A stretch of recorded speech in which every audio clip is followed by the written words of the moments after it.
Hey everybody and welcome. Today we're going to be doing a full tutorial for the new board game by Vital Lacerda called Lisboa, and we'll follow that with a full solo playthrough of the game so you can see exactly how it works. Of course, the playthrough is going to follow the tutorial, so going into the playthrough, by the time you get to it, you should have a pretty good idea of what's going on and how the game plays and how it works. You probably already know that this is a very heavy, crunchy game, but I'm going to try to distill its rules down to something that's relatively manageable. Obviously, in this tutorial, I'm not going to go through every detailed rule. That would be wouldn't really accomplish much, and we'd be here way too long. Instead, I'm going to leave you with a very clear idea of how the game plays, and then once you watch the solo playthrough, it should all start to click. If you know anything about Lisboa, you probably know that it is Vital Lacerda's magnum opus to board gaming. Of course, he is the designer of many crunchy games, many heavy games like Kanban and The Gallerist and Vinos and so forth. But I kind of think, at least in my opinion, Lisboa is arguably his crowning achievement. But needless to say, I'm sure there are more crowning achievements that are being distilled in his brain even as we speak. So Lisboa, which is Vital Lacerda's hometown, Lisbon, Portugal, if you don't already know, suffered a devastating earthquake in the 18th century, believed to be on the order of something like a magnitude 9 quake, which was followed by fire and destruction and tsunami. Literally, the city was virtually destroyed, almost destroyed. And there were three men, three nobles, who took on the responsibility of overseeing the rebuilding of Lisboa. Now, I am not a major in history, and I'm sure Vital, after doing all of his research, knows far more about Portuguese history and the details surrounding this earthquake far better than I. But I'm going to try to just surmise here what actually was happening. So we had King Joseph I, we had the Prime Minister, and we had the chief engineer, the chief builder, Manuel de Maia. And of course, they were supported by the two key architects of the time, pardon me, Eugenio dos Santos and Carlos Mardel, pardon my pronunciation. So the game of Lisboa, which is very, at least in my opinion, very heavily thematic, follows the 22-year span over which the city was rebuilt and reborn. And as players, we play the roles of influential nobles who survived all the damage and who are helping these three gentlemen reconstruct and rebuild the economy of the new city of Lisbon, of Lisboa. So I'm going to start with your player board. Instead of, a lot of people usually start with the main board. I think it's a little bit more manageable to start with the player board. And as you can see, there are gaps in the player board at the top and the bottom, and you can play cards from your hand that you can tuck into those spaces, either at the top or the bottom of your portfolio. Your player board is also referred to as your portfolio, and I will be referring to it for the most part as that for the remainder of this presentation. But the two terms are relatively interchangeable. I think portfolio is intended to represent your business. In any event, you can have up to 3 cards tucked up at the top, and you could have up to 3 cards tucked up at the bottom. But you can't have 6 cards at any one time. In fact, at the start of the game, you're limited to only 2 cards in total. So you could have 2 cards on the top, 2 cards on the bottom, or 1 card on top and 1 card on bottom. And until you make further progress, you'll be limited to those 2 cards. But then later on, as you proceed through the game, that should bump up to 3 cards, and then to 4 cards, and so forth.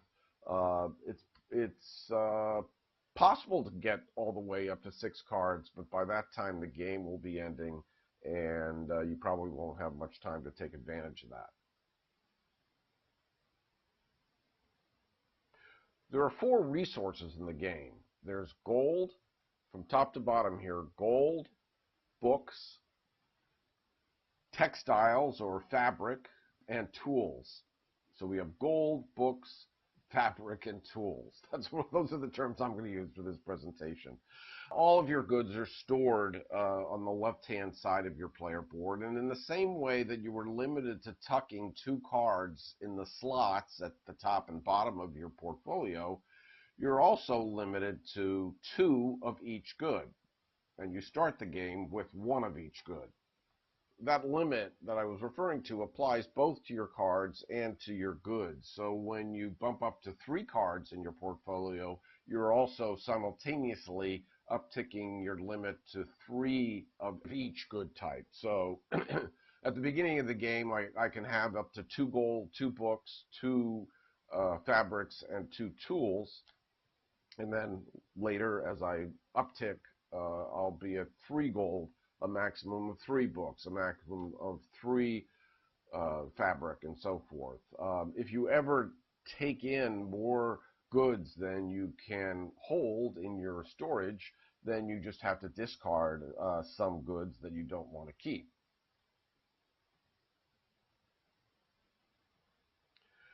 So there are also clergy tiles that you store on your player board. Clergy tiles are provided by the Cardinal, and they give you one-time, ongoing, or end-game scoring abilities. Lots of things in this game provide special abilities, clergy tiles being one of them. And at the beginning of the game, you actually get 2 clergy tiles at random, one of which you get to keep, and one of which you return to the clergy tile bag, so that it can be randomly distributed somewhere else. At any one time, you can have up to a maximum of 4 clergy tiles. You can see there are 4 spaces for clergy tiles there. And it's something you've got to be careful about, and I'll explain why, about having too many clergy tiles at one time, particularly having the maximum of 4, and I'll explain why that's the case a little bit later on in the presentation. Earthquake and fire and flood damage is represented by Rubble Cubes on the game board. And as you remove those cubes from the game board and move them to your player board, they collect in this section of your player board here on the left. You can see that earthquake cubes are tan in color, fire cubes are reddish, and flood cubes are bluish. And part of the game, a very small part of the game, has to do with set collection. So to the extent that you can collect a rubble set, you have a set of rubble. You start the game with a set of rubble set markers here at the top. There are 5 of them actually that are covering all 5 of these spots. But in this example, I've collected a blue, a red, actually 2 reds, and an earthquake damage, and so I've completed 1 set. When you complete a rubble set, you remove the rubble set marker from its spot, and that reveals a +1, which in turn then reminds you that now your limit to the number of cards and the number of goods of any type has been bumped up to 3. When you complete the next set and remove the next rubble set marker, that's when your limit will go up to 4, 5, and so forth. There are also royal favors in the game. They're stored on your player board here. At any one time, you could have 1 green royal favor, as shown. You can have one blue royal favor, which I don't have in this example, and one red royal favor from the king. Favors are great because when you have one, after another opponent of yours, takes their turn, if they took a special kind of turn in which they visited one of the three nobles, say they visited the builder, the green builder, you could, after they completed their turn, spend your green royal favor tile so that you could take a follow-up action from the builder. And I'll explain that in more detail as we get into those actions. But that's why these royal favors are important, and they become even more important later on in the game. You also collect plans by the two architects. They're green plans or blue plans, and these plans are used when you want to open a public building. And when you open public buildings, that's when point scoring occurs. Of course, you're going to get points from lots of different things, but that's one of the ways you're going to be scoring points, and possibly scoring points for your opponents as well if you're not careful. You start the game with one random green or blue plan with three little officials on it. So this is an example of a starting plan here. But later on, you can acquire additional plans, some with fewer officials, but later on, some with 3 officials, with 4 officials, with 5 officials, and so forth. In addition to the plans, when you want to open a public building, you also need officials. You have a space on your player board to hold up to 8 officials, but you actually start the game with one of them on the main game board. And you use these officials to play them onto the game board so they're available to you when you want to open a public building. So for example, if I wanted to open up a public building with this blue plan, I would need 3 officials on the game board in order to staff that public building. If I didn't have 3 officials on the game board, I would have to hire them immediately at that time, which is a little bit expensive. So you want to try to arrange your gameplay so that you have the officials on the game board when you need them. The officials also serve to impede your opponent's ability to visit the 3 nobles, as you will soon see. You also hold houses, 8 houses on your player board, 2 in this column, 3 in the middle column, and 3 in the right column. You remove these houses to mark your stores that you build in the downtown area on the game board. You'll soon see that you can build gold-type stores. You can make bookstores. You can build textile or clothing stores. You can also build tool stores. And when you build a store, you take one of these houses from the bottom of a column. So you could take, for your first store, you would either take this house, or this house, or this house, and mark your store. And when you take one of these houses, you can possibly unlock another ability. When you remove this second house in this column, allows you to spend money in lieu of spending influence in order to accomplish certain tasks. This middle column has to do with building ships, a little bit cheaper to build a ship if you remove this house. And if you remove this and this house next, ships are free to build. And these houses have to do with production. This will produce 1 extra good, and this will produce 1 of every type of good that you produced. Okay, so now we're looking at the main game board. It's a little bit overwhelming, but we're going to break it all down. And we're going to start down here at the bottom with the influence track. So you're going to start on either the 4 or the 5 or the 6 or the 7 space of the influence track, depending on turn order. And you use influence primarily to visit the 3 nobles, the builder, the prime minister, who's also known as the Marquee. I think I use those terms interchangeably, and King Joseph here on the right. You can increase your influence when you build a ship, or possibly when someone visits the cardinal. Again, details to follow. But you'll be spending influence, which means you'll be dropping down the track, and you can regain some of that influence either when you build a ship or someone visits the Cardinal. You might also see that there are money tokens here on the influence track. And anytime you need money, you can decide to drop your influence in order to get an extra coin or 2 or 3.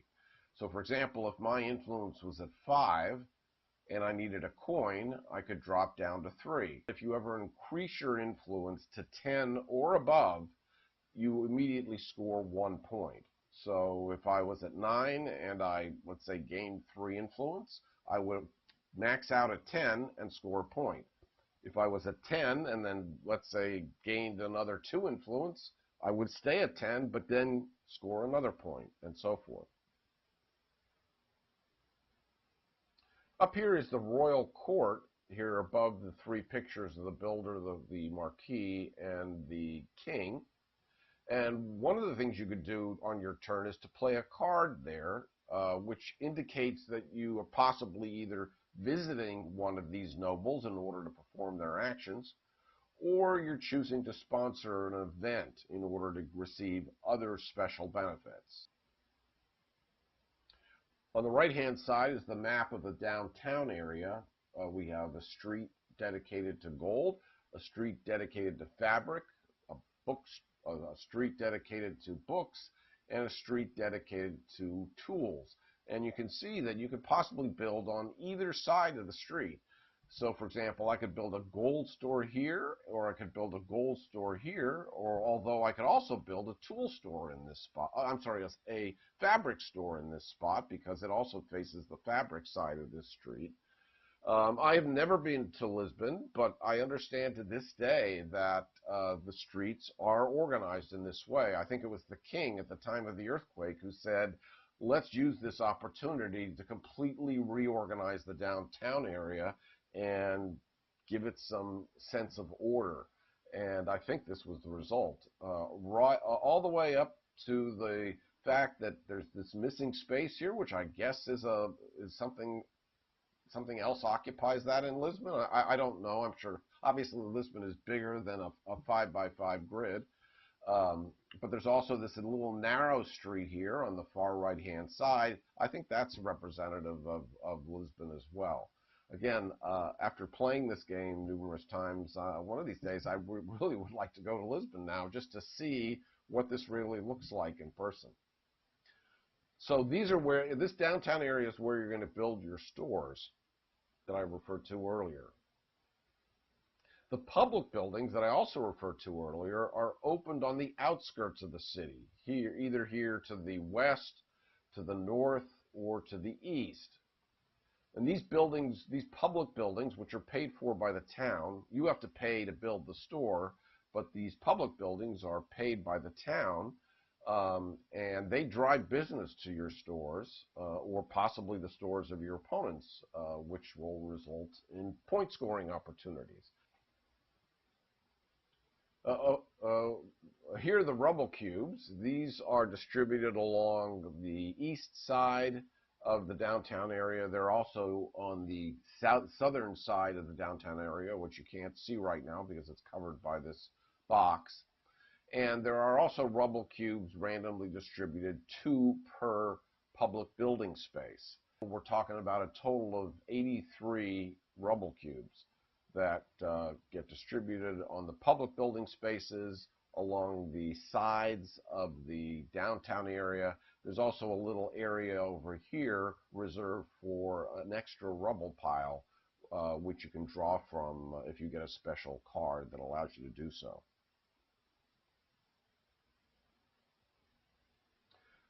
Down here in the middle on the bottom is the Treasury Track. It's an indicator of how well the economy is doing. When the economy is booming and the marker is higher up on the track, you need less influence to visit the nobles. You can see that's indicated by this -1 on this left side of these 2 spaces. And more money is also available from the Treasury when the economy is doing well. When the economy is not doing so well, you have to pay an extra influence to visit the nobles, and less money is available to you. As you might expect, the game starts with the Treasury Track marker in the middle position, here at 0 influence and 3 raiz, which is the coinage used in Portugal, at least at the time, possibly even to this day. Prices for the 4 different goods are tracked on this price track. You can see that gold starts at a price of 6, fabric and books start at a price of 5, and tools start at a price of 4. When you produce goods, or let's say an opponent of yours produces goods during the game, prices will fall. They will never rise. So if you plan to sell goods and you want to try to sell high, try to do it early in the game, because later on in the game, these prices are going to be bottoming out. Over here is where ships are stored. There are capacity 1, 2, 3, and 4 ships in the game. The game is actually, as you'll soon find out, broken up into 2 periods. In the first period, only ships sizes 1 and 2 are available, and then sizes 3 and 4 will be available in the second period of the game, the second half of the game.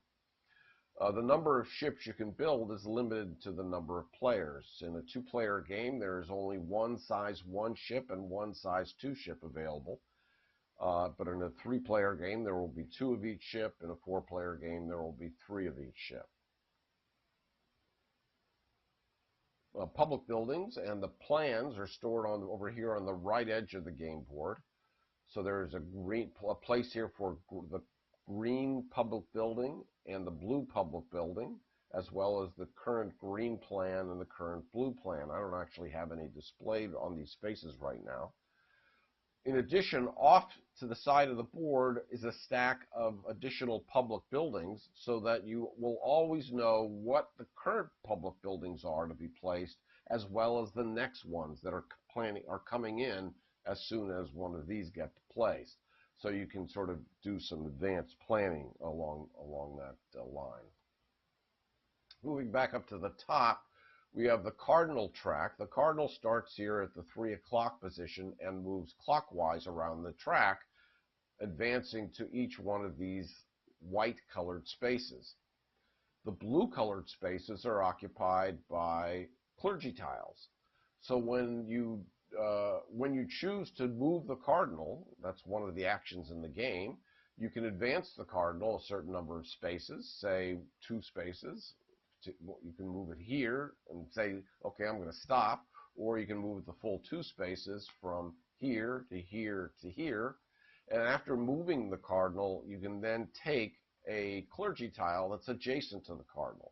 So if the Cardinal, after moving, was here, you could take this Clergy Tile, or you could take that Clergy Tile and add it to your player board.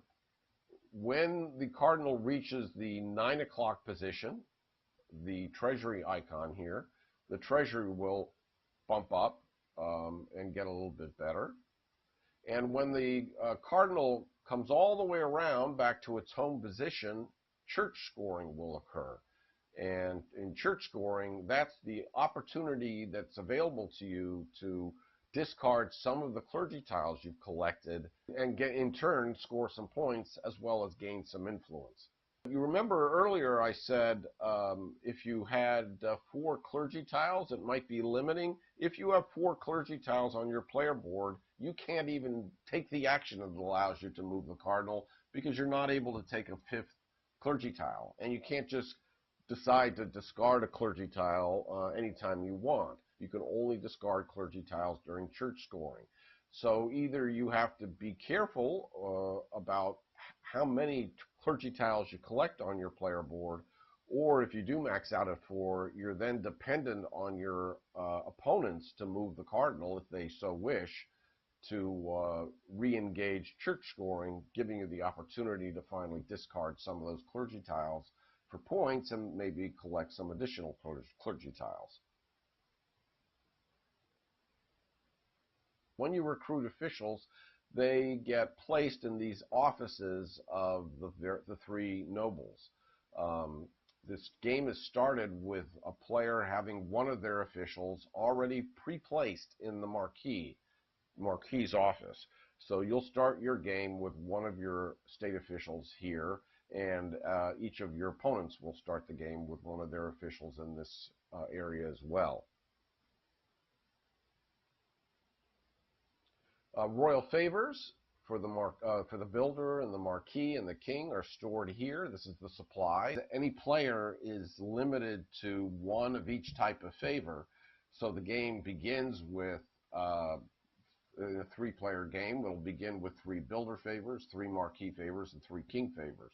Actually, at the start of the game, each player gets 1 royal favor dealt to them at random, which they can then place on their player board. Okay, moving on. You have a hand of cards that you hold that's concealed from the other players. It consists of 5 cards.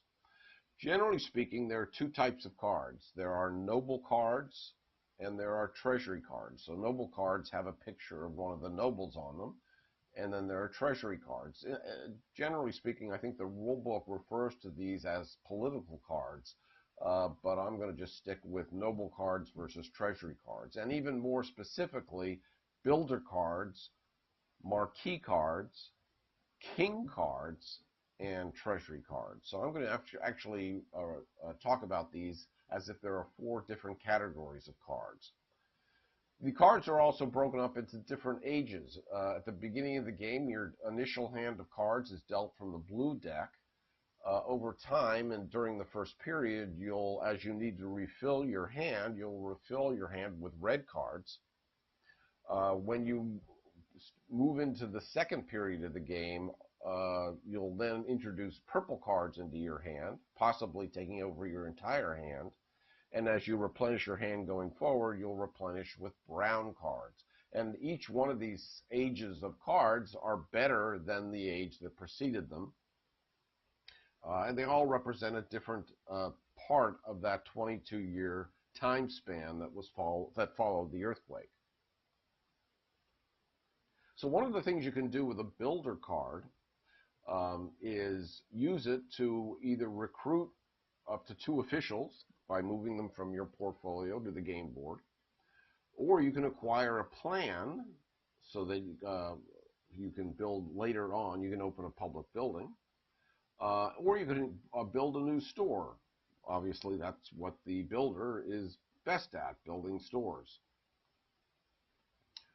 Then there are marquee cards. These can be used, among other things, to build a ship, to produce goods from the stores that you built earlier, and to take a decree, a royal decree. Decree cards are used to provide you with endgame scoring opportunities. We'll see those later on. King cards allow you to either move the cardinal, as you just saw, in order to gain a new clergy tile, or to take a new royal favor, one that you don't already have, and you use those royal favors to follow other players' turns. We'll see that in examples that follow as well. Lastly, you can use king cards to open a public building. So you use the builder cards to possibly recruit officials onto the main board and to acquire plans. And then later on, when you play a king card, you can use those officials and those plans in order to open a new public building. Treasury cards can be used in several different ways. Generally, they can be used to get money from the treasury. They can be used to gain special abilities, which we'll soon see, and you can also play them to the royal court in order to sponsor events. You can see that lots of icons occupy these cards. All of these cards are multi-purpose cards, multi-use cards. Depending upon where they're played, you recognize some of the icons on the card, or you ignore some of the icons on the card. Okay, moving on. One of the things you can do on your turn is to tuck a card into your portfolio. So if you had noble cards in your hand, and remember your hand's going to consist of noble cards as well as treasury cards. You could tuck a noble card into the top of your portfolio and earn a special bonus immediately, which is shown at the bottom of the card. So in this example, if I tucked in this king card, I would get a royal favor. This is the icon for a royal favor. If I tucked in this marquee card, I would immediately be able to build a ship, assuming I had the necessary goods, because you usually spend goods in order to build ships. Noble cards that are tucked into your portfolio also can provide you with influence when a time comes that you're able to gain influence. For example, as I said earlier, you can gain influence when you build a ship or when church scoring occurs. So at that time, I might gain 1 influence from this card if it was tucked into my portfolio, and I'd gain 2 influence from this card if it was tucked into my portfolio. Remember, at the beginning of the game, you're limited to 2 cards tucked into your portfolio at any one time. But as you collect sets of rubble, that limit will be increased to 3 and then to 4 and so forth. You can tuck treasury cards into the bottom of your portfolio. When you do that, you gain money from the treasury, whatever the going rate is at the treasury, and then the treasury marker falls, making the economy a little bit worse off than it was previously. Once these cards are tucked into the bottom of your portfolio, they reveal a special ability that you can use as long as that card is present in your portfolio. So this card says that when I decide to sell tools, I can sell them at the current price plus 2. This card says that whenever I have to spend money, I can get a discount of 2 coins, flat out. That's a pretty nice benefit. And you can see that's a purple card. That doesn't come up until later on in the game. So noble cards are tucked into the top of your portfolio. Treasury cards are tucked into the bottom of your portfolio. Noble cards give you an immediate bonus, an immediate benefit, and the possibility for future influence. Treasury cards give you an ongoing ability and money from the treasury when they're tucked. After you tuck a card into your portfolio, either a noble card to the top or a treasury card to the bottom, you then have a choice of either selling 1 or more of your goods to ships that may either be in your portfolio because you built one earlier, or a ship that might be in the portfolio of another player. But when you sell goods, you can move goods from your player board to a ship and get whatever the going rate is for that good in money. So that's another good way to earn money in the game. Like most games, money is very tight in this game.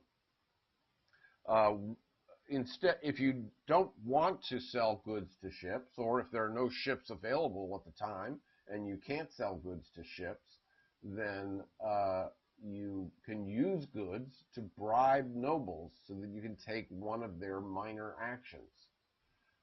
Actually, in the rule book, I think this is described as trading with the nobles, and I think it was Rado maybe who first suggested that this is more like bribing them under the table, paying them under the table in order to get some special benefit.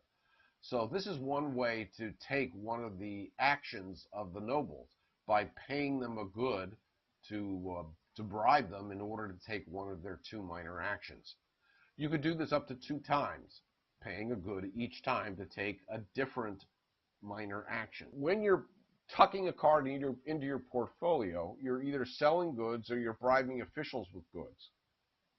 Since you can't take an action in the game that you wouldn't be able to perform, you are not allowed to tuck cards into your portfolio during your turn if you have no goods, because you have to have a good, at least 1 good on hand in order to do that, so that you can sell that good to a ship or use that good to bribe a noble. If you don't have any goods, you can't tuck a card into your portfolio. So having goods on hand is also an important part of the game. So what actions can you perform, and what kinds of goods do you have to use to bribe these guys? Well, the builder, you can bribe him with either a tool, naturally, he uses tools a lot, or a gold in order to recruit 2 officials. That's this minor action here at the top on this banner. Recruiting 2 officials means moving 2 officials from your player board into 2 different offices on the game board. Alternatively, you could bribe the builder with a tool or a gold in order to acquire a plan, as represented by this icon. So these are the 2 minor actions for the builder. You can bribe the Marquee with either a book or a gold. He is very educated, I suppose, reads a lot of books. Then you can choose to either build a ship. So that's one way to build a ship. As you saw earlier, you could also possibly build a ship if you're lucky enough to get a card that allows you to build a ship. Or you can use the Marquee's minor action to produce goods from stores that you previously built. Obviously, if you haven't built any stores yet, then when you're bribing the Marquee, you'd have to use it to build a ship. Ships require goods to build, so you'd have to have more goods. So you wouldn't even be able to do this action if you either didn't have a book, or you didn't have a gold, or you didn't have enough goods on hand to build a ship, or you had no stores that allow you to produce goods. All these things are interdependent in this way. The king, not surprisingly, wants either a fabric, you might think you're giving him silk, or a gold, and he will either allow you to move the cardinal up to 2 spaces to take a new clergy tile. But you can't do that if you already have 4 clergy tiles on your player board. Remember I said that earlier. Alternatively, he would allow you to take a royal favor. Remember, you're limited to 1 of each one of the 3 types of royal favors. So if you had all 3 of the royal favors and you had said your player board was filled with 4 clergy tiles, you wouldn't even be able to trade with the king because you couldn't do either one of those actions. Okay, if you don't want to tuck a card into your portfolio on your turn, then alternatively you can choose to play a card to the royal court in this space up here. And you do that by spending influence to visit one of the nobles. So how much influence do you have to spend to visit these nobles? Well, it's the sum of the amount of influence currently shown on the treasury track. So if the treasury track were, if the treasury marker were at this position on the track at the time you wanted to visit a noble, you would have to spend +1 influence. In addition to that, you have to spend 1 influence for every opposing official that's in that noble's office who is blocking your ability to get to that noble in order to get some favors or some abilities or actions from them. So, for example, if the purple player wanted to visit the Marquee, he or she would have to spend 1 + 1 + 1 + 1 or 4 influence in order to get by and get in to see the Marquee and be able to take his actions. It would obviously be cheaper to get to see the builder. The purple player would only have to spend 2 influence to get to the builder, 1 from the treasury track, 1 for this opposing state official, and he would have to spend 3 influence in order to get to see the king, 2 for the 2 state officials who was blocking his way, and the extra 1 from the treasury track. When you play a builder card to the royal court, you get to perform one of the builder's 2 minor actions, or neither if you so choose, or can't. That's optional. And remember, the 2 minor actions for the builder are either to recruit 2 officials or to acquire a plan. And you're never limited on the number of plans, so chances are there's always going to be a plan available in the supply for you to take. If you wanted to take one of the builder's minor actions, and say you didn't have any officials on your player board, you might not be able to use that action.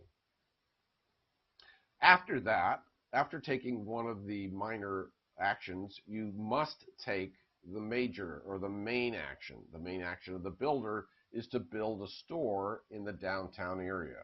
So in order to play a card of the royal court, in order to play a builder card to the royal court, a card that has the green builder's image on it, you have to have the money available in order to build a store. Remember, building stores can be an expensive proposition, depending upon where you build them.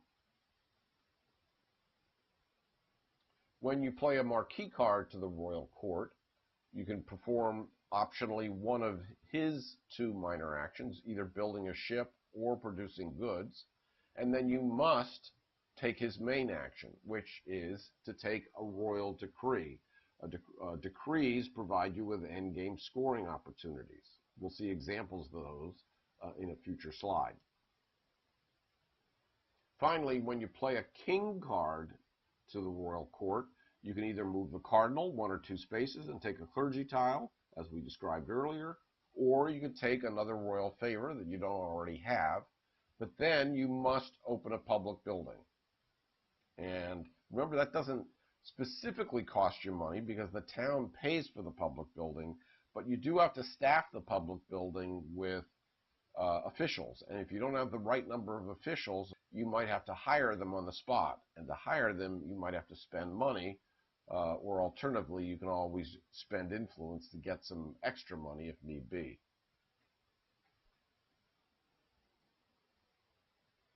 After you play a noble card to the royal court, your opponents who have the corresponding royal favor can spend that favor in order to follow your action with an action of their own. They would also have to spend the influence necessary, but then they would be able to take one of the noble's 3 actions, whereas you had the opportunity to take one of the 2 minor actions and do the main action. If a player is following you by spending one of their royal favors, they can only take one of the 3 actions. So again, let's go back to this example where you were visiting the Marquee and you were purple and you paid 4 influence to visit the Marquee, and then let's say you chose to build a ship, and then you chose then you had to take a decree card from the decree display. After you completed your turn, you go around in turn order and say, I'm the next player in turn order, and I happen to have a marquee royal favor in my possession on my player board. I could spend that royal favor, returning it to the game board. I would have to spend, if I were yellow, I would have to spend 3 influence in order to visit the marquee. 1 for the treasury track, 1 for the purple official, 1 for the green official. I don't have to spend influence, of course, for my own 2 officials. And then I would be able to take one of the 3 actions available, either building a ship, producing goods, or taking a decree. Then other players in turn would be able to follow if they had the right royal favor, and then finally play would then proceed to the next player in turn order. If you're not playing a noble card to the royal court, then you're playing a treasury card to the royal court. And to do that, you have to spend money to the treasury at whatever the going rate is. So in this example, you could pay 2 coins, 2 rais, in order to play this card to the royal court. That's called sponsoring an event. And when you use a treasury card to sponsor an event, you ignore the icons at the top, you ignore the icons at the bottom, and you perform the action that's in the middle. So in this example, if I played this treasury card to the royal court and spent the 2 coins necessary, I could then either build a store or open a new public building, one or the other. The advantage of sponsoring an event in this way is that I paid some money. That's the disadvantage, but the advantage is that my opponents can't use their royal favors to follow my action.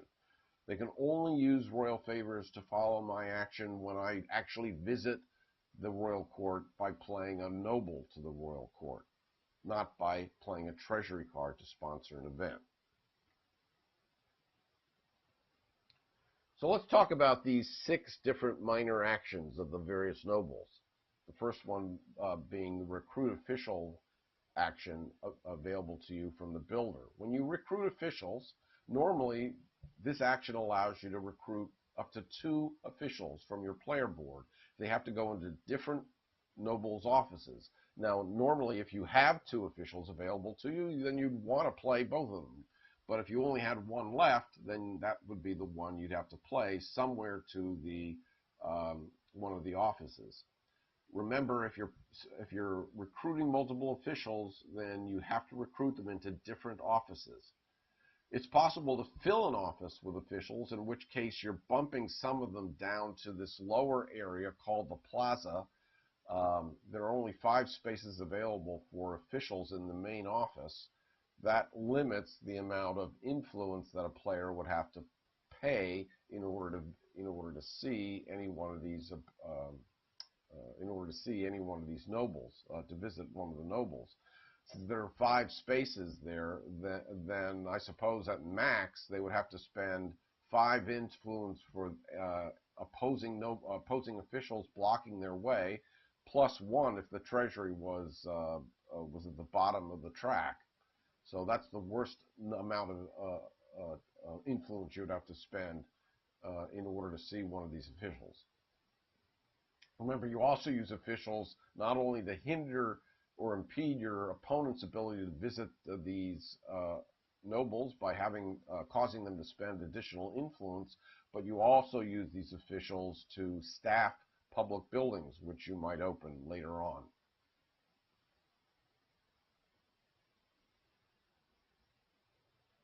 When you acquire a plan, the second of the 2 minor actions available from the builder, you either take the top green plan or the top blue plan from the right edge of the game board. The plans are stacked up over here in order with the fewest officials on top. So there are, I believe, 2 green plans and 2 blue plans at the beginning of the game on the top of those stacks that have 2 officials depicted on them.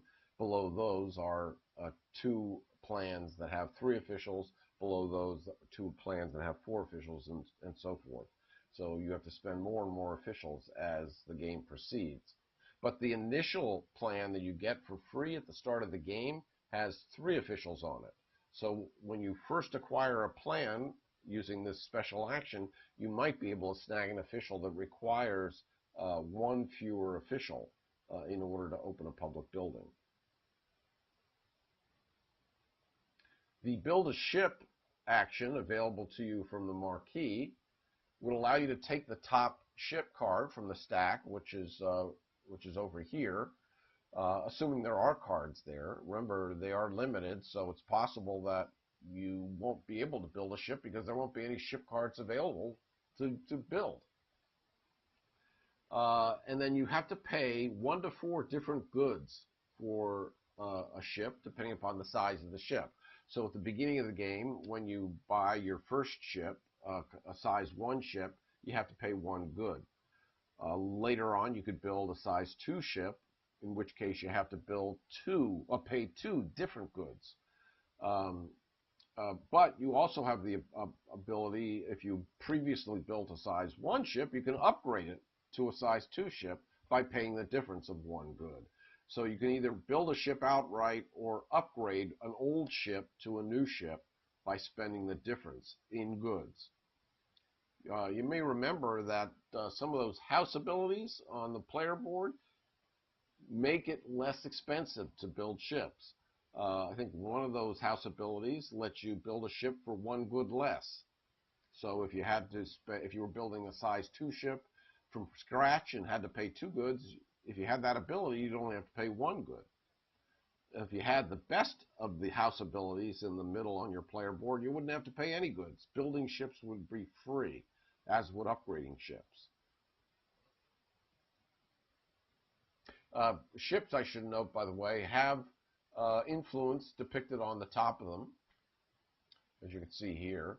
And when you build a ship, you can then increase your influence based on whatever cards happen to be at the top of your portfolio at that time. You'll see examples of this when I go through my solo play later on. Those ship cards are tucked into the top of your portfolio, therefore they count against your limit. So at the beginning of the game, you might be limited to having one noble card, say, and one ship card, and that would be it until you completed your first Rubble set. But at any time, if you wanted to play another card to your portfolio, you could just discard a card that's there just to make room. So again, if you were limited, in this example, if I had a noble card and a ship card, and I wanted to play another card in my portfolio, but I was limited to 2 cards, I could get rid of the ship or get rid of the noble card in order to make room. The second action available from the marquee is the ability to produce goods.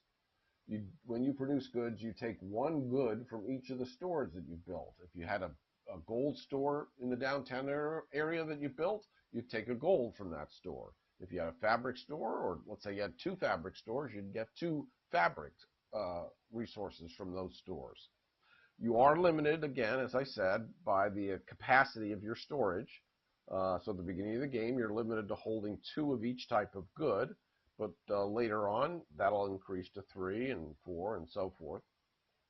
And of course, for each type of good you add to your portfolio, the price of the good drops by 1.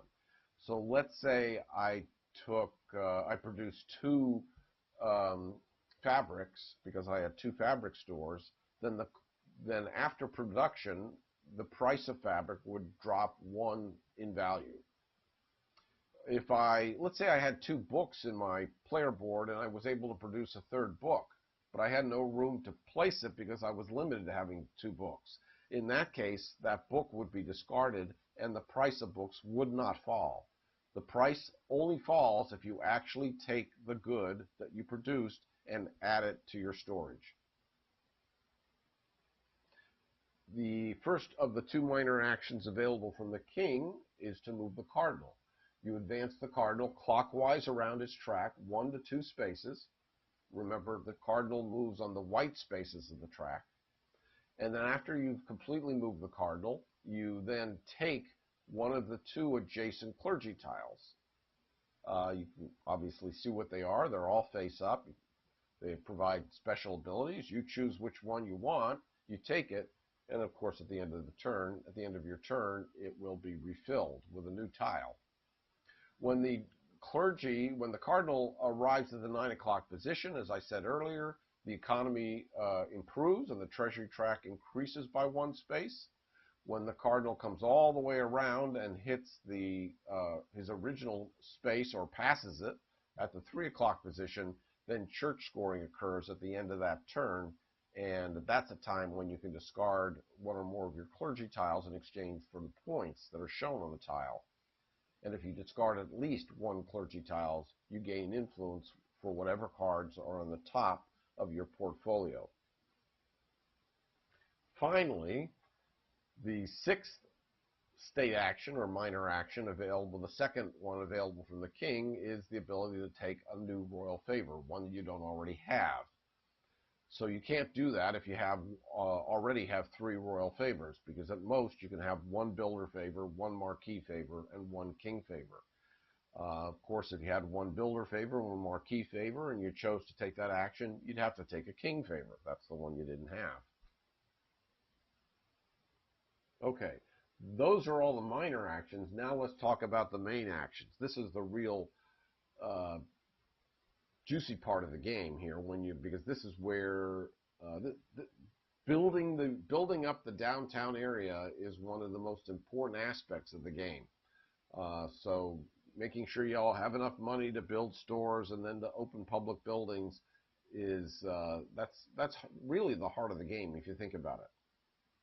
When you build a store, this is a little complicated, but I'm going to go step by step. When you build a store, you take an available tile from one of the colored spaces on the right edge. So if you wanted to build a gold store, you'd take this tile. If you wanted to build a silk or fabric store, rather, you'd take this tile. A bookstore, you take this tile. If you wanted to build a tool store, you would take either the big tile or the little tile. either to build on this side of Tool Street or this side of Tool Street. There's no difference between the size of the tile, the size of the street is meaningless. It's just happens to be the way the downtown area was rebuilt. After placing the tile, you get the reward on the space. So let's say I placed the tile on this space to build a gold street. I would have to take this tile, move it to this space. I would get a free gold because that happens to be the bonus on that space. But this bonus is a little different. This looks like a royal decree. This bonus here in the first column of row C. This bonus gives me fabric. This bonus gives me 5 coins, and so forth. After you get the reward, you place the store on the street, and then you get to take one of the rubble cubes from either the bottom of the column or the right of the row in which you placed the store, and then you have to pay for all the rubble that remains in those spaces. And that, along with the cost of the whatever the treasury happens to be, dictates the cost of building that store. I'm going to actually show you a very specific example on the next in a moment. So stand by. I know this is a little bit confusing. After you build the store, you mark the store with one of your houses to indicate whether it's a store on the right-hand side of the street or on the left-hand side of the street. And then you could possibly score points for that store if there are public buildings to the east or the north or the south of the store that you built.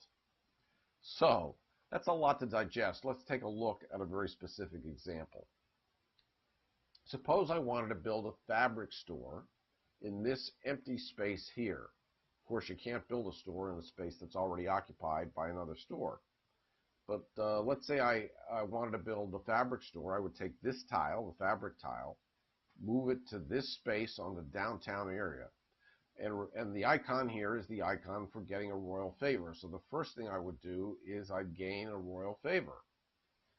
Then I would place the tile down after getting my free royal favor, and I would take one of the cubes, one of the rubble cubes that's either to the south of the space down here in this column.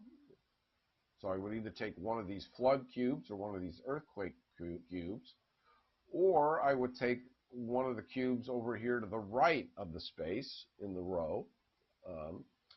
In this example, one of these 2 earthquake cubes or this fire cube in the middle. Rubble cubes have an inherent cost to them. Earthquake cubes cost 3, fire cubes cost 2, flood cubes cost 1. So after removing the cube, and the cube that you take, you might take an earthquake cube, say, because you can't, otherwise you wouldn't be able to afford to pay for the store because the earthquakes, paying for earthquake damage is very expensive. Alternatively, if you had the money, you might want to take a red cube or a blue cube in order to complete a rubble set back on your player board. Let's say you happen to need a red or a blue cube in order to complete a rubble set. So all these factors are going to dictate which cube you actually take. Let's say in this example, let's say I took this earthquake cube down here at the bottom of the column. Okay, at that point, what would I have to pay for the store? I'd have to pay 4, which is the current cost of the treasury, plus 1 for this blue flood cube, plus 1 for this blue flood cube. That's $6 rais so far.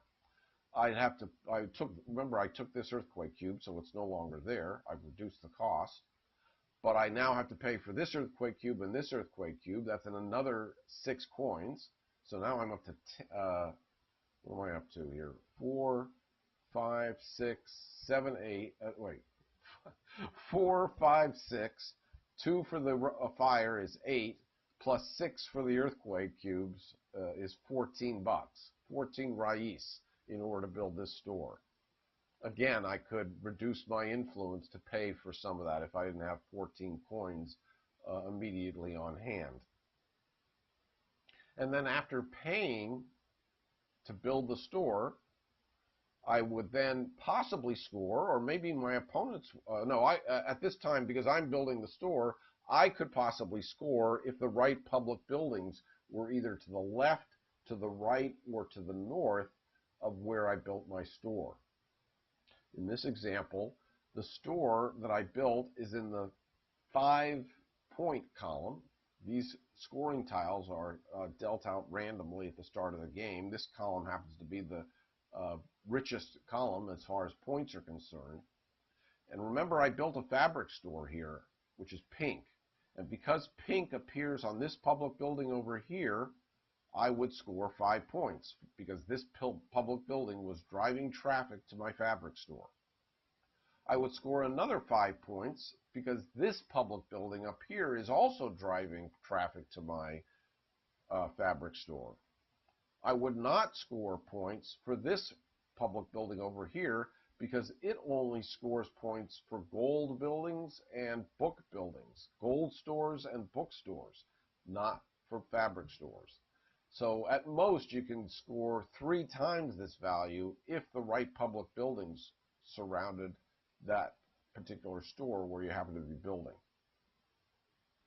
So there are a bunch of different steps. They become pretty easy after you've done this a bunch of times, but it's pretty much grabbing the right tile, moving it into the right space on the right street, taking the reward, taking one of the Rubble Cubes, moving it to your player board, and paying for the rest of the Rubble Cubes that remain in that column and row, and then finally possibly scoring points.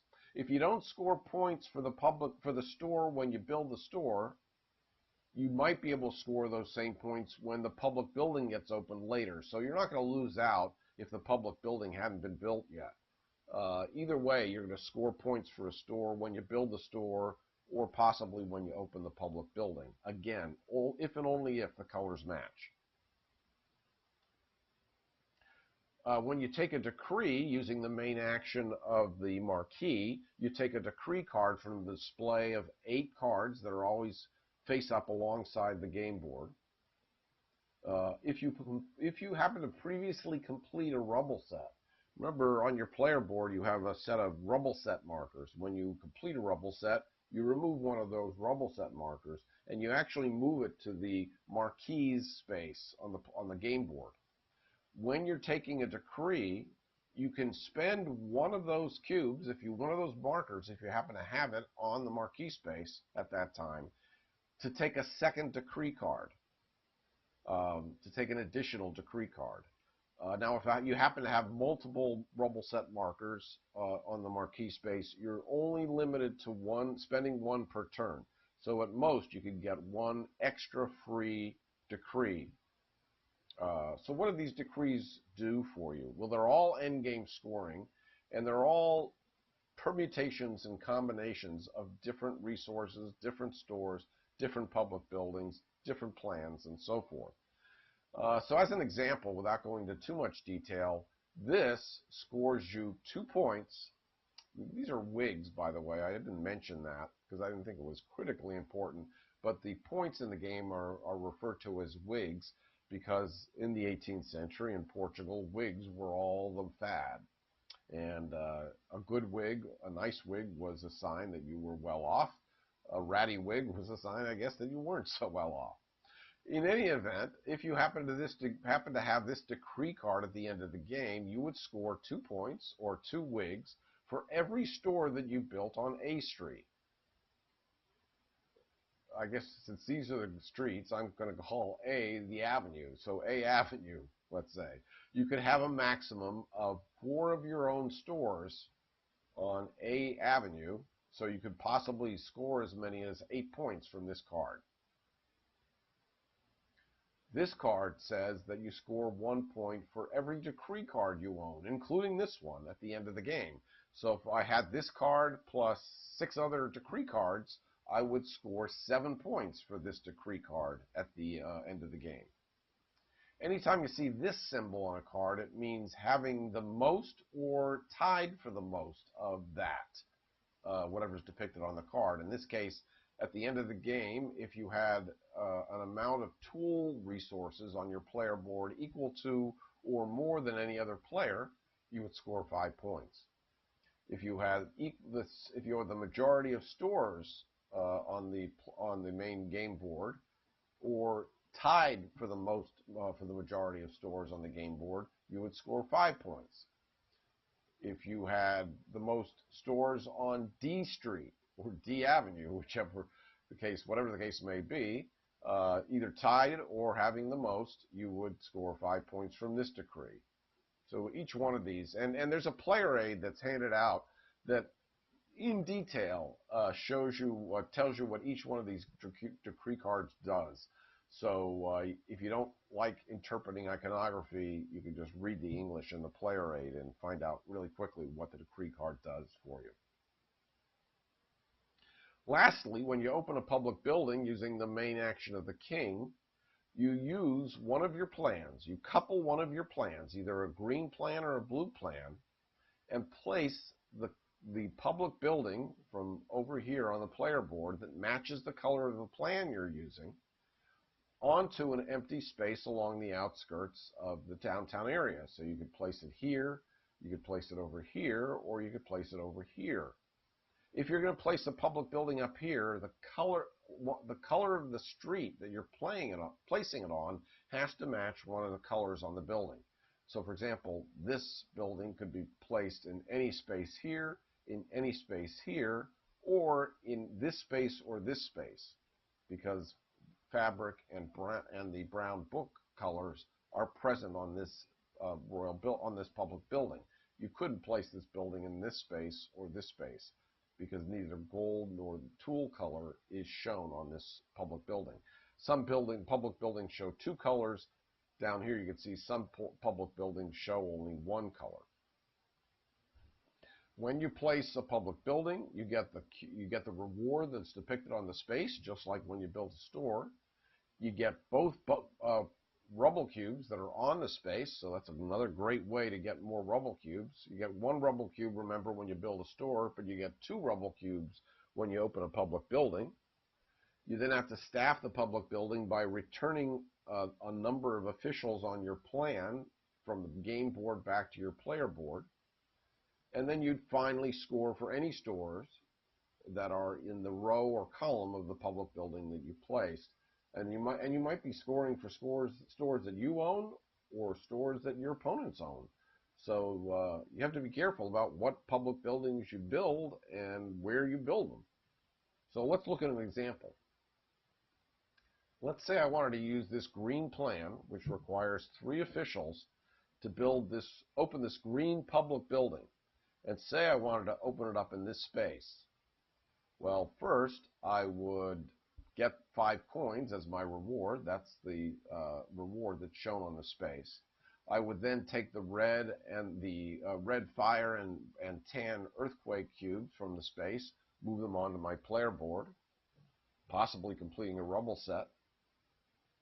I would then place the building on the space and would have to return 3 officials from the offices, any offices. So if I were the yellow player, I might take this public official and this one and bring them back to my player board. If I didn't have the 3 public officials, the state officials I needed that out here, let's say I only had 2 officials out here on the main game board, I'd have to hire the 3rd one, because I need to have 3 officials in order to open this public building. The cost of hiring that 3rd official is the going rate of the treasury. So if the treasury were in the middle position, I'd have to spend 3 coins in order to hire that extra official. Finally, I would score for any stores in the row, or if I place the public building up here in the column, that existed in line with that public building. So in this example, I'm opening a public building that has pink fabric and brown books depicted on it. Therefore, this store would not score when I open this public building because it's gold. It's a gold store. This store would score for purple because this color of fabric is on the color of this public building. This guy would score 5 points for this store. This store is a bookstore that's on the book street side of the street. And because books are depicted on this building tile, orange would score 3 points for this store. Lastly, purple would not score for the tools over here, the tool store over here, because tools aren't depicted on this public building. So hopefully in this example, I was opening this public building and I was purple, because I would be scoring 5 points, while my opponent, orange, would only be scoring 3 points. Maybe that was the best I could do. Although, if I happen to have a blue plan instead of a green plan, I might want to play the blue plan instead, because then I could use this public building. This public building only has fabric depicted on it. Therefore, only my fabric store would score, and orange would not score for his stores. When your turn's finished, you remember you played a card. You've either played a card by tucking it into your portfolio, or you played a card to the royal court, so you're left with a hand of 4 cards. You restore your hand to 5 cards by drawing one of the cards from one of the 4 decks on the game board. Because these decks are broken out by type, there's a builder deck, a marquee deck, a king deck, and a treasury deck. You have the option of choosing whatever type of cards you want to have in your hand. So if you say don't have any builder cards in your hand and you're thinking of visiting the builder on your next turn, you'd want to take a builder card. If you had the right card, but you said, oh, I might like this, I might want to get this free plan, if I tuck this builder card into my portfolio on my next turn, maybe that's an incentive to take this builder card. Remember I said the game is divided into 2 periods, the first half of the game and the second half of the game. The first half, the first period, ends at the end of the turn, in which 3 of the 4 red decks are emptied. So 3 of these decks have been emptied out. And when these decks are first placed on the game board, there's 5 cards on each one of the decks.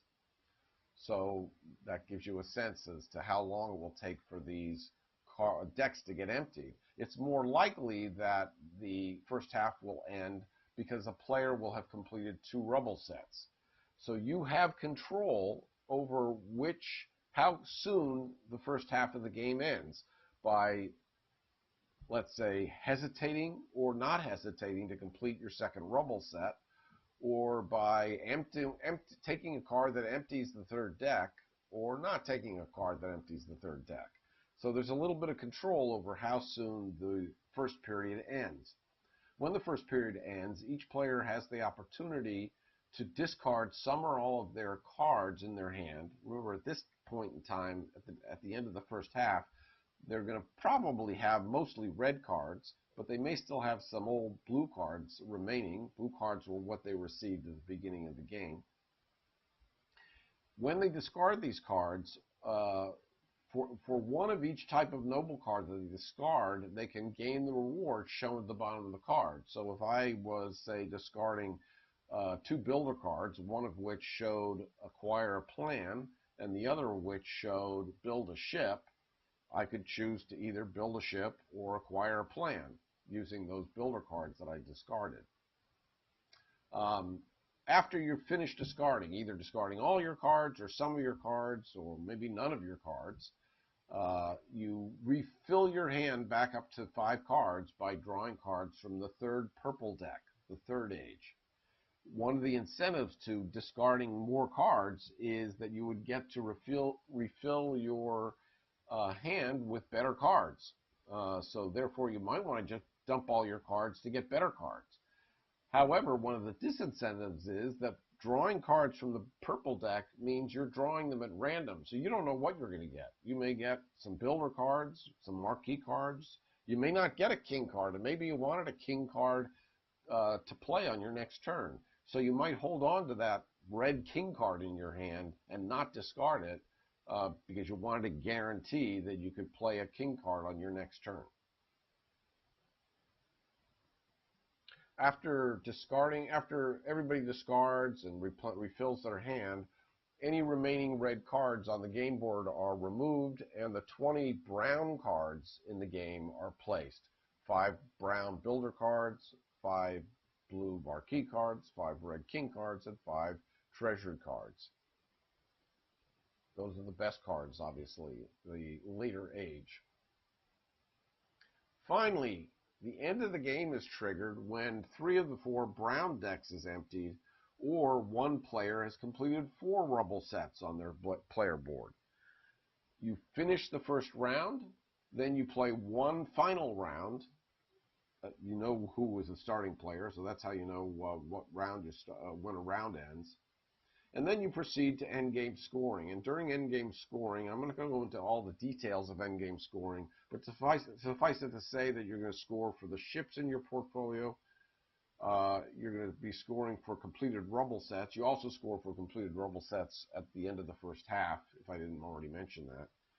You're going to score for having majority of stores of each type: gold, fabric, books, and tools. Those points are indicated here. So if you have the majority of bookstores, you're going to score 9 points. If you and an opponent are tied for the majority of book score, you're going to divide 9 and 6, or 15 points, and divvy them up between you. You each get 7 points.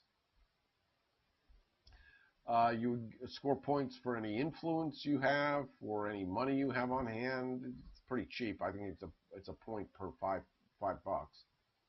You then resolve all of the decree cards you have, see what points those score.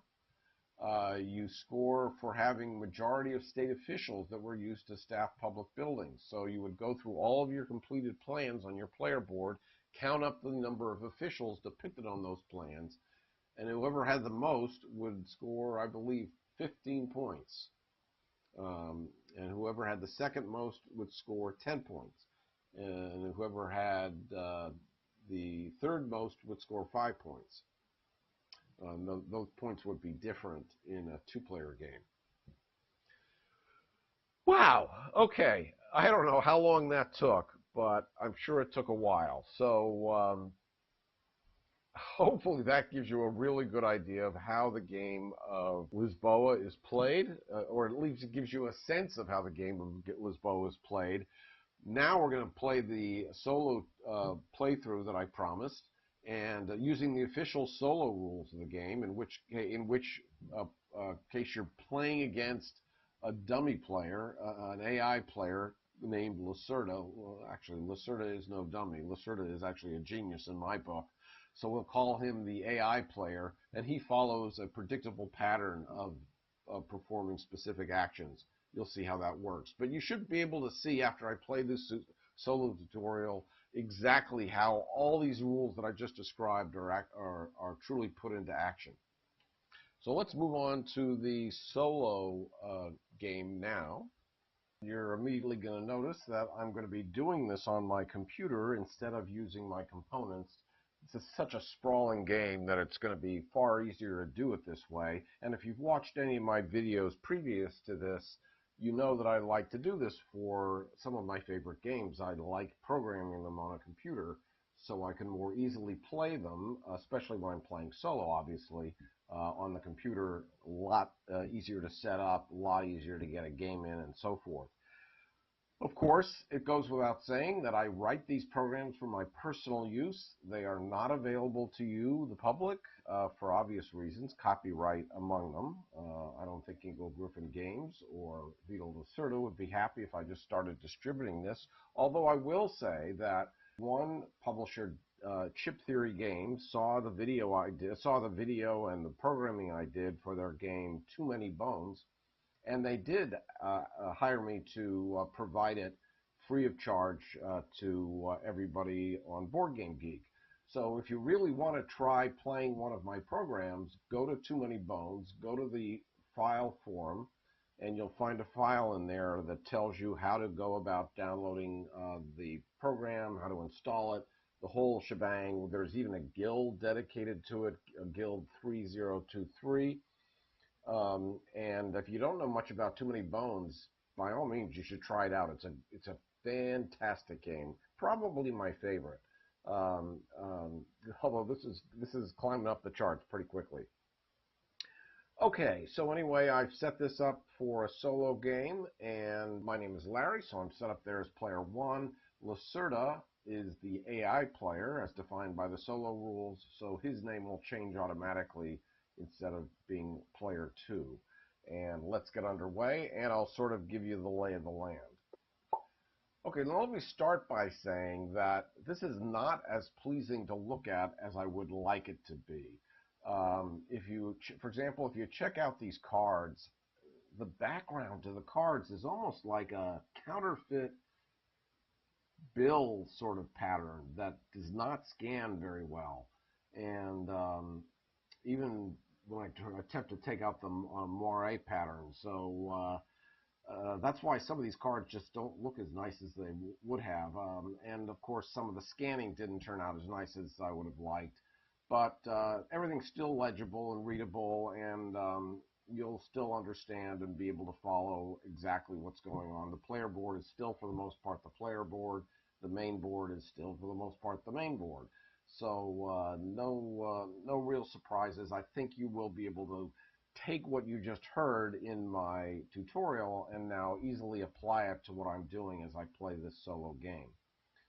Okay, so in a solo game, it's played as a two-player game with some key changes. Lacerda does not start with any money. I start with 10. That's normal in a multiplayer game or any game of the Lisboa.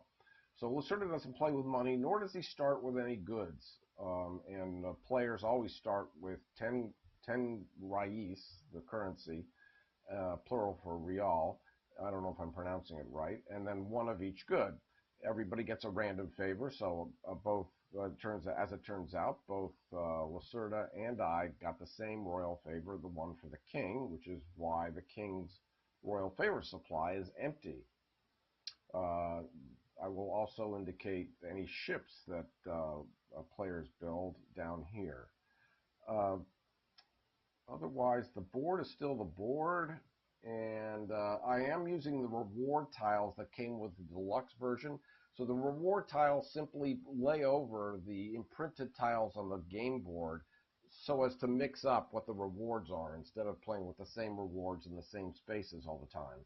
That's true of both the stores as well as the public buildings. So all of these are randomly distributed tiles, and as are the scoring tiles, of course. When you're playing solo, there's a special rule that says none of the identical scoring tiles can be adjacent to one another. So you can't have the 3 next to the 3, you can't have the 4 next to the 4 imprinted on the board.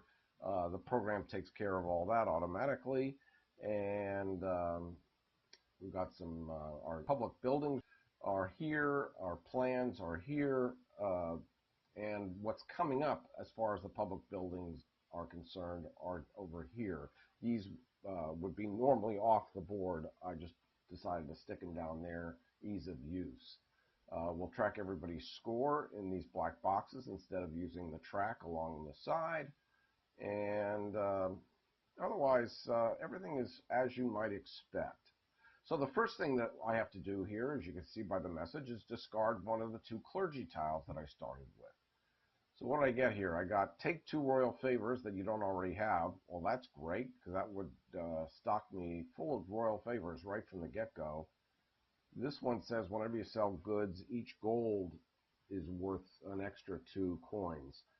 I'm going to go with those. I'm going to go with these extra 2 royal favors. So I'm going to discard this tile, and now the program automatically gives me the other 2 favors that I didn't have. So that's very, very nice. And now it is my turn to go. A human player is always the first player. Before I get started, let me take a look. I don't have any treasury cards. That's interesting. Nor do I have any king cards. I got a hand of 3 builders and 2 marquee. I like to see what's happening in the clergy track and the cardinal track, so I can know if there's any tiles I feel I really want to get a hold of right away.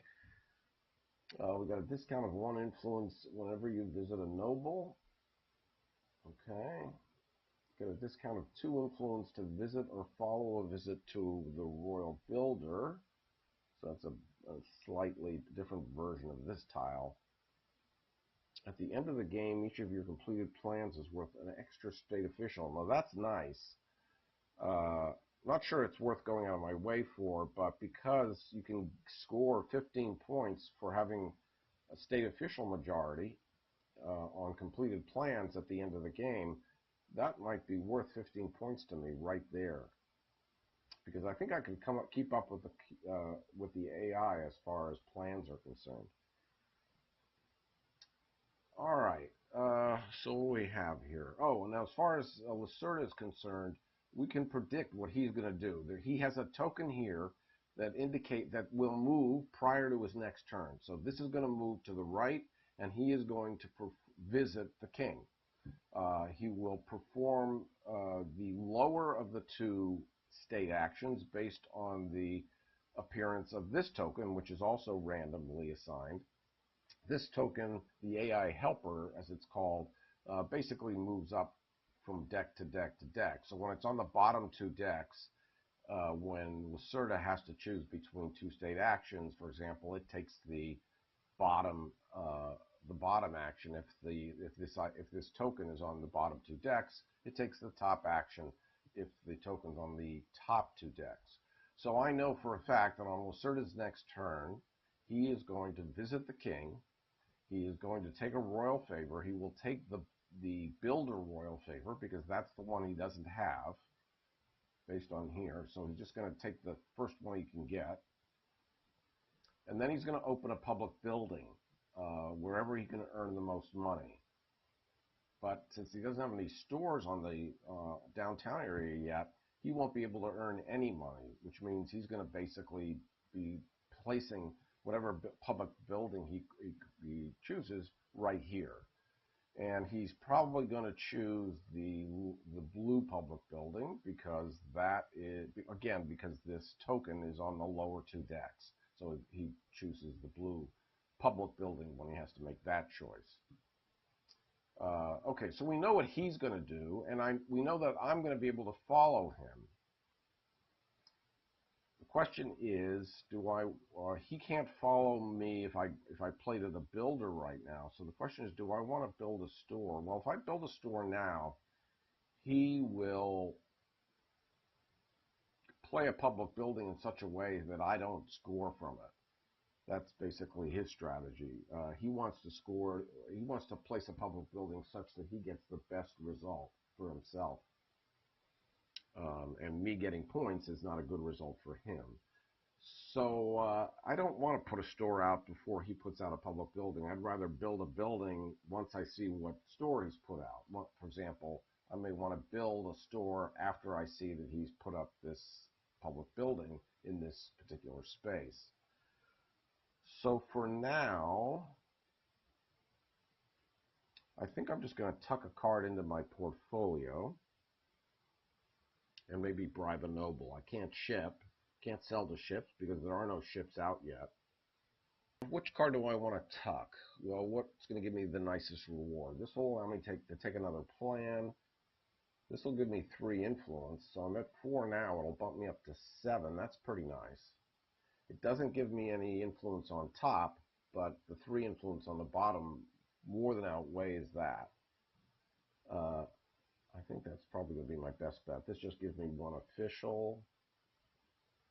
This gives me 2 influence on top in exchange for paying a coin, and I don't need royal favor. So it looks like this is the card I'm going to play. So remember, noble cards have to be tucked into the top of your player board. So I'm clicking and dragging this. You may not see the click and drag. My video program doesn't always pick that up, my video recording program, but you'll see the result as soon as I release my finger from the mouse button. Okay, so I get my 3 influence automatically. I bump up from 4 to 7. And now I have to decide what goods do I want to give up in order to do which actions. Well, in preparation for following his move here, if I'm going to follow him and open a public building of my own, then I'm going to need more state officials. So I think I'm going to move officials. That's going to require me to give a tool to the builder right here. And now I can move 2 state officials, and I'm just going to put one in the builder column and one in the king's column, in the king's office. Remember, these have to go into different offices. Okay. Now, do I want to do another action? I think so. Basically, going to be giving up all my goods, however. Maybe we should build a ship. So I have, maybe I should get into shipbuilding. Yeah, I think I will. I am going to build a ship, but that's going to require a book to get the action and then a good in order, unless I first want to build a store and maybe use the house that allows me to build a ship for free. That might be a better idea. In that case, should I take the cardinal action? Oh, that's going to cost me, like, no. I can play the fabric to move the cardinal and grab that tile that's so attractive. I think maybe that's what I'll do. Okay, let's go that route. So I pay a fabric. I can move the cardinal 1 or 2 spaces. I'm going to move them 2 spaces to here, and I'm going to grab this tile.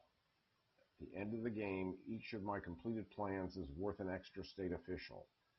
That's a real nice bonus, and that could be worth a lot of points. Not that I expect to win. Let me say right out front, I should have said this right before I started playing. Don't watch this to expect any great strategic sense on my part. I am still new to this game. I suck at it. What I played so far against Lacerda, he's clobbered me every time. So I don't expect to see anything too exciting. You're watching this to see how the game plays and how the solo game plays specifically. So don't expect any grand moves on my part. In fact, on the contrary, expect me to make some probably silly mistakes. Okay, so now I have to choose a card. I guess I'm going to grab a king card for the moment, since I don't have any in my hand. So let's grab that.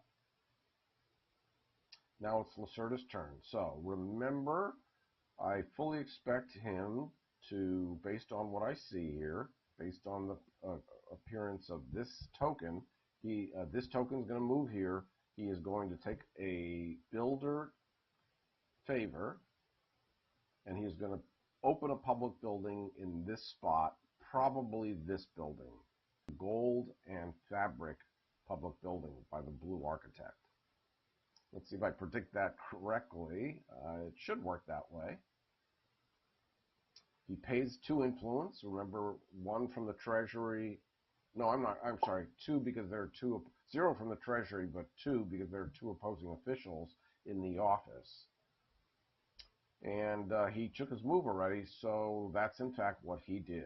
There's the public building, and now he's got the builder royal favor, as you can see over here. Okay, so now I am going to follow him and open a public building of my own. So I have to pay 1 influence because I have only 1 opposing official, the yellow one, in that office. And I only have a green plan, so that means I'm going to be building this green public building. So what am I going to do on my next turn? Well, if I go and build a store, based on the fact that he played this and I'm playing this, it looks like I'm going to want to build a gold store to get the best score. Gold stores on this street earn 4 points. Gold stores on this street earn 3 points, so I'm going to be playing to this street. And therefore, I want this public building either to be here, so I can score twice, or here, so I can score twice. If I go here, I take another favor. If I go here, then I get a fabric. I guess it would be nice to get the favor back. Here I get 2 fire rubble. Up here I get a mix of a flood and an earthquake. I think I'd rather take the mix. So that's what I'm going to do. So it wants me to click a site for the building. It's going to be right there. So I get my 2 rubble. I get my royal favor. I pay my officials. And that's that. And now the computer finishes by moving this token up to the next deck. And now it's my turn again. And he took a card from this deck where he was. So now that's down to 4 cards. Alright, so now I guess I want to build a store. So I can, and it's going to be a gold store, and I could potentially earn 8 points here. So we want to play one of these guys. And this one gives me a plan. I'd rather, if I'm going to tuck one, I'd rather tuck this one as opposed to this one. This just gives me 1 official. I think a plan is more useful to me right now, especially since I don't have a plan. I just used it to open that public building. So I'm going to play this builder card to the Royal Court. I do that by right-clicking it instead of dragging it. So I could drag it up to the Royal Court. It works the same way as right-clicking as far as my program's concerned. That cost me 1 influence. Because again, there's only 1 opposing official in the office. And now, do I want to recruit or acquire a plan? Right now, I think because I don't have any plans, that's more important to me at the moment. I'm not sure I'm ever going to tuck this card, so I can't guarantee I'm going to ever get its bonus. So while I can, I think I'll grab a plan. I'm going to have to do this as well at some point. I can do it by when I follow up on the computer's next turn, because he's going to be doing a builder action next turn when this token moves over here. Okay, so let's acquire a plan, and which one do I want to acquire is the question. Am I going to be building this one, or am I going to open this one? This is the one I really would like, but it's in the on deck circle.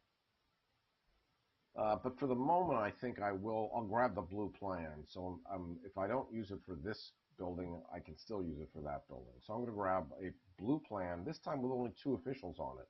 So it'll be a little easier to open the building. Okay, let's drag a gold. So I want to build a gold store in this space. This is going to give me a book. Oh, no, I'm sorry. Whoa. What am I doing? It's going into... Wait a minute. That's interesting. Hang on a second. I was going to build here, get a fabric, and score 2 times 4 or 8 points. If I go here, I score 6 points instead of 8 points, but I do get 2 officials. Ooh. And because I took that new plan, that might be more enticing. That might be worth it to me to give up 2 points just for that. So I think that's what I'm going to do. Let's put the store here on this side of the street.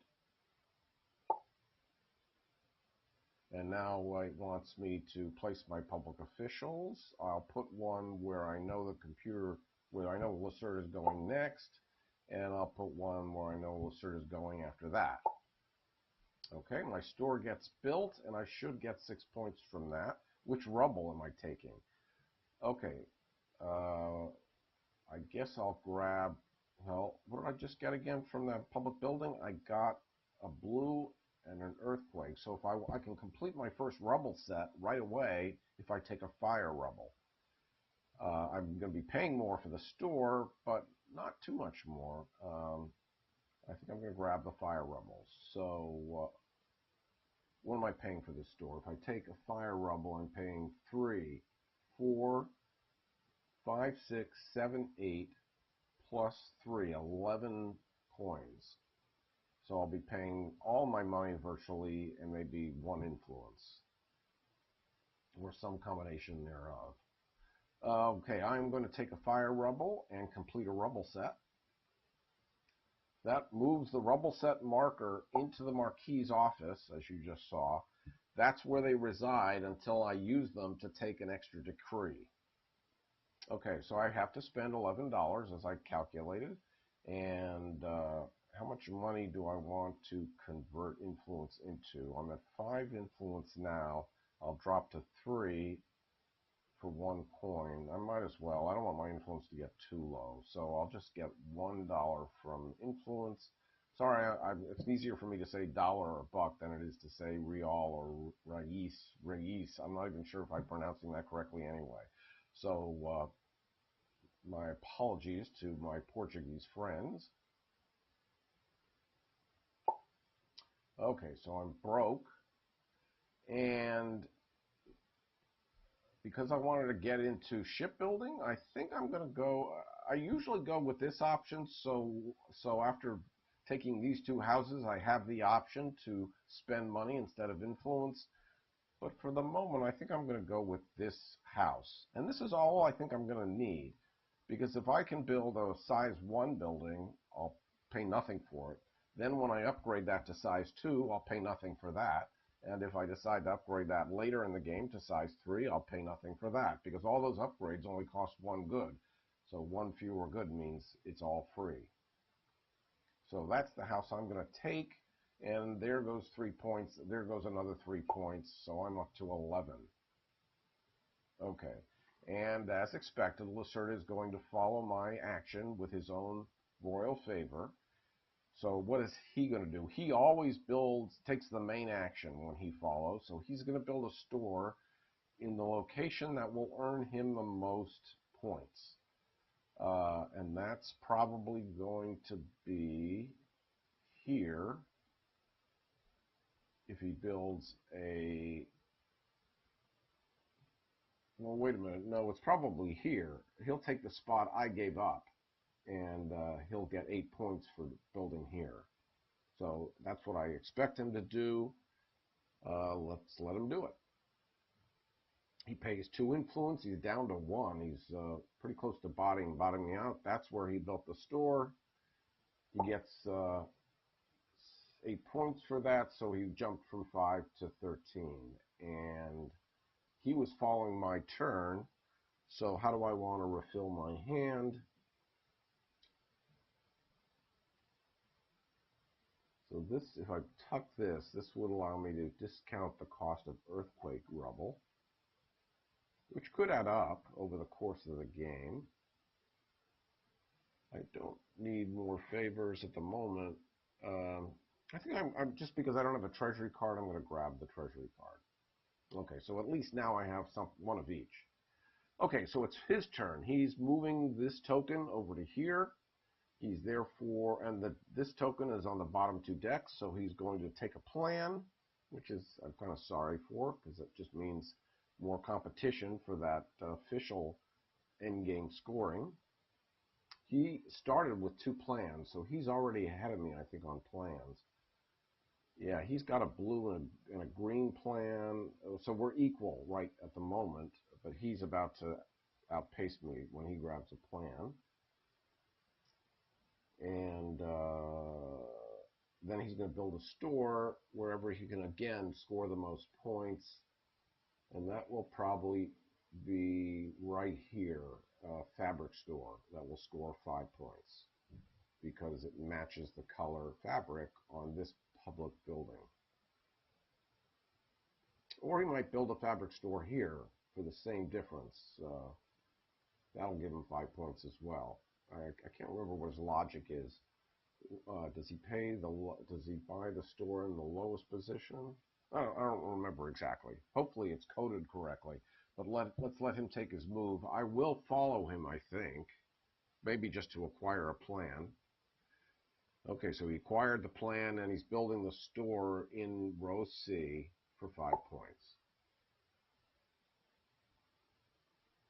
Okay, so do I want to follow him? Well, how much influence is this going to cost me? The treasure is at 0. It's going to cost me 1 influence, so it'll drop me from 3 to 2. I think it's worth 1 influence to get another plan. and that'll allow me to keep my options open. I can't afford to build a store. I don't have I'm broke. Um, and stores don't really get cheaper until much later on. So let's grab another plan at the moment. And so I have a blue one now, I'll grab a green one. So I have one of each, keeping pace with him. Again, it only works for completed plans, so I gotta make sure I use those plans to open public buildings. Okay, it's now my turn again. What do I want to do now? Oh, I wanted to build a ship. Yeah, we wanted to go shipbuilding. Since I got this little benefit that makes it free, at least for the first ship, and hopefully free if I continue to upgrade, except not if the computer Lacerda may be building a ship of his own, and if he does that, maybe I should wait. Let's see, what's Lacerda going to do? He's here, he's moving here, the token is up on top. He will be building a ship. So maybe I should make him build the cheaper ship, and I should get to build the better ship. There's only one size 1 ship and one size 2 ship in the stack. So maybe it's better to let him build the crappier ship, and I'll get the better one. So I can do that next turn. Okay, so if that's the case, so he's going to get this ship with only one capacity, and I'll build the 2 capacity ship afterwards. So in the meantime, if I don't do that, I can't build a store. I don't have any money. And I could open another public building, but I've got a gold store. There's nothing here that helps as far as gold is concerned. Unless he's going to be going here. I'll be able to follow and use my token to grab a decree. 2 decrees, actually. Wow.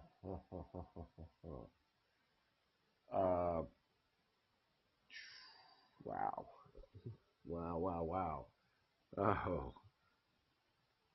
What do I want to do? Do I want to actually go to he doesn't have a token for the Marquee, so maybe I go there twice. I go there and follow him and grab 3 decrees. Are there 3 decrees that I'd like to get? Well, if I'm getting 3 decrees, 5 for the most decrees would be nice.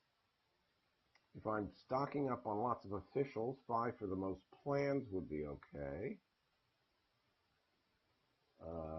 There are no public buildings to the east. There are 2 blues to the west, so neither of these necessarily help. 1 per blue public building.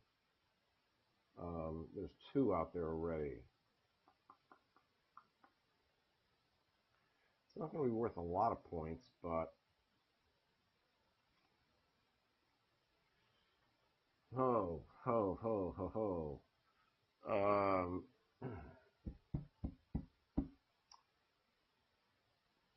I think that's what I'm going to do. Since he can't follow me, I might as well go that route. So that means I have to visit with the Marquee. I think I'll save this one because there is a favor on the bottom of it, and I will just play this to the Royal Court.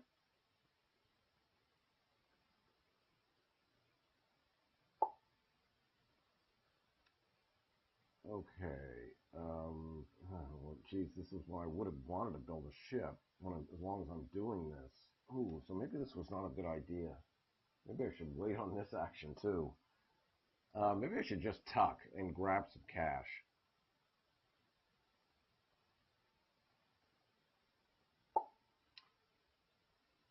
Yeah, if I play to the Marquee, that's going to give me the option to build a ship, but I'm not ready to build a ship just yet.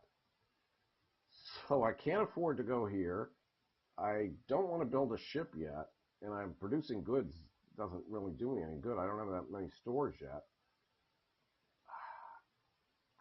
Opening a public building just doesn't do anything for me. And I think I'm better off grabbing cash, and the treasury is at 3.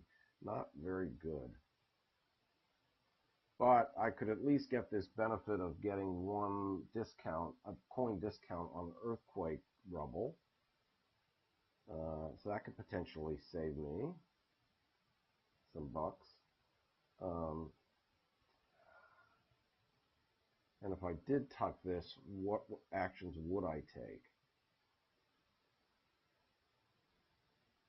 If I were going to bribe.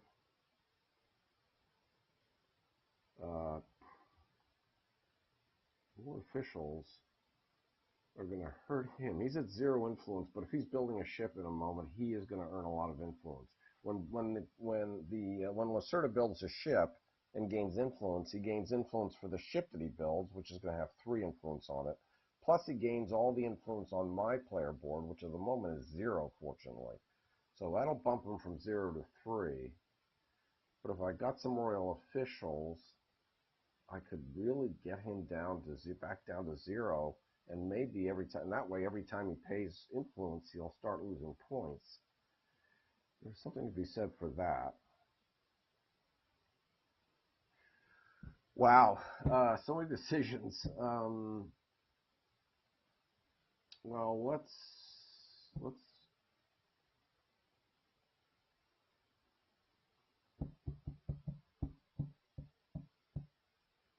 If I produce goods, I'm producing a gold. It's not terrible.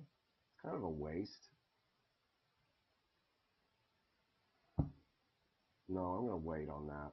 Let's tuck this card, this treasury card. It'll get me $3. Not great. Brings the treasury back up, which bumps up the influence to +1. That will again hurt him, hopefully more than it'll hurt me, although my influence is pretty low at the moment as well. Okay, so what did we want to do? We wanted to put out some more officials to make it harder for him. That's going to cost me a gold because I don't have any fabric. So let's do that. I'll put another official here and another official here. So when he gets here, he'll have to pay 4 influence. If he builds a ship, so wait a minute, he's at 0 now, he goes here, he pays 4 influence, he loses 4 points right off the bat. That's not bad. Okay, I think that's good. So a different office, that other official is going to go there, and now do I want to give up my last good? Basically, I'd be trading a book for a gold. And it would reduce the price of gold, which I don't think I want to do at the moment. I want to keep gold at the price it's at, which is 6. So I think maybe I'll stop right there.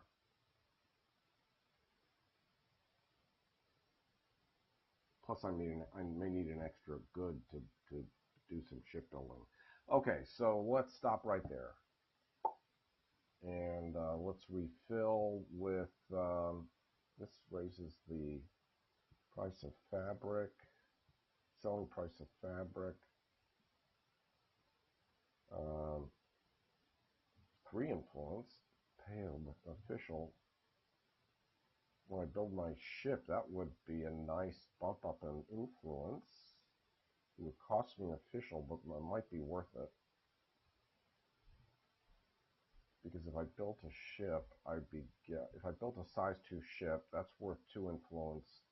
If this were in my portfolio, that's 5 influence, so I go from 2 to 7. And I do it after he builds his ship. It's a lot of marquee cards, but what the heck? Okay. All right, so Mr. Lacerda, you are going to go here. You're going to build a size 1 ship, and then you're going to take the top 2 decrees, which is fine with me because I don't really care. He automatically gets 3 victory points at the end of the game for every decree he has. He doesn't evaluate them. He cheats, basically. Okay, he's building a ship. He did drop in points. for all that influence he had to spend that he didn't have. Now his influence is up by, shouldn't have gone to 3? Oh, it did go to 3. I'm at 2. He's at 3. He built a ship, so that's worth 3 influence for him. Now, yes, I do want to follow him by getting some decrees of my own. Oh. Ouch. So that cost me 2 influence, so I'm bottomed out at 0.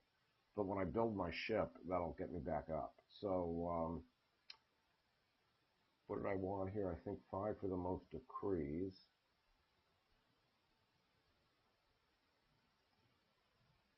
And yes, I will use my Rubble marker in the Marquee's office to take another decree.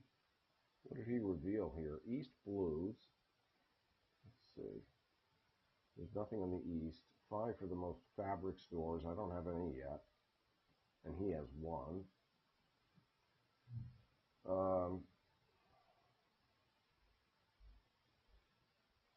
I think I'll go with 5 for the most.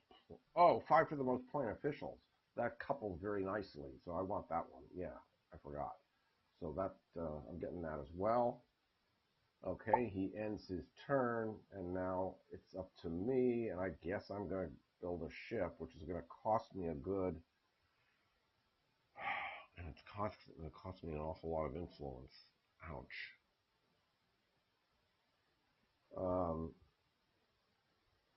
No, I think I want to build a ship by tucking. Oh, I can't. I only have 1 good.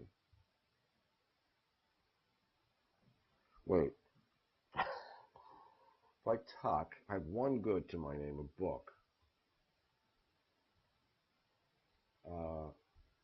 If I pay the book to build a ship of size 2, I won't have 1 good left over.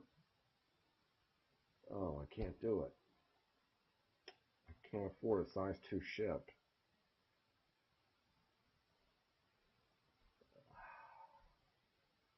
Darn it.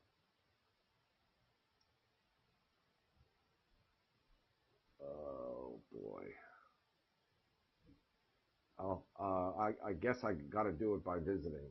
Yeah, that's what I'm going to do. I'll just use one of these great marquee cards that I have and visit the royal court. And I might as well use this one. Oh, but if I visit the royal court, it's going to cost me 2 influence. And that's going to cost me 2 points because I'm bottomed out on influence. Oh, gosh. Oh, man.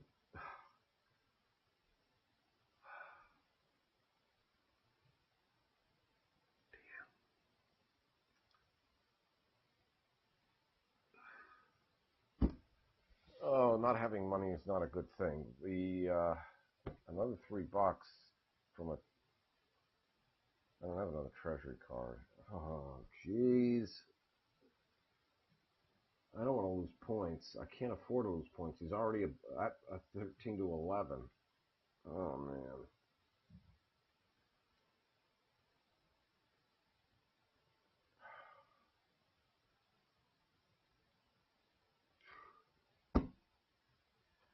Not good.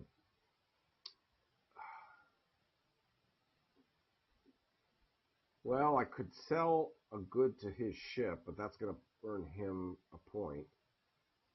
At least it'll get me some money. But then I'll be completely without goods. Oh, jeez.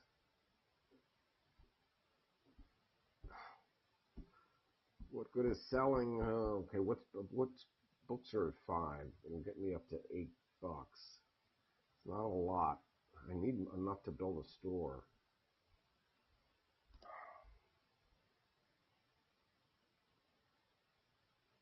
What if I built a store on a spot?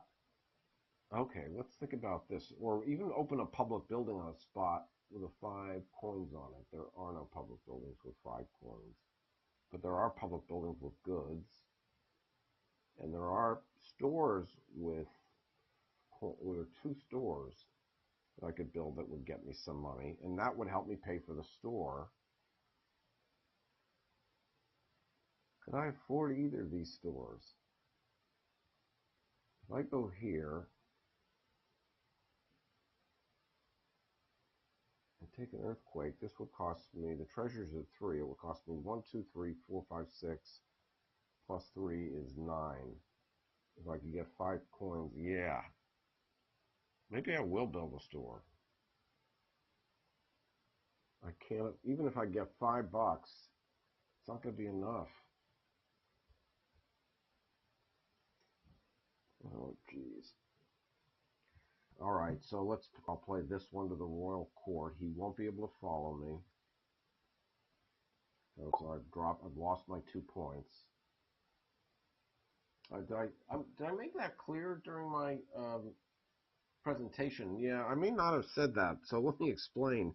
If you don't have enough influence, then and you can't use money, there are special abilities, as you saw, that allow you to substitute money for influence. If you don't have any influence and you don't have any money and you can't use money to pay the influence, then it basically comes off your points.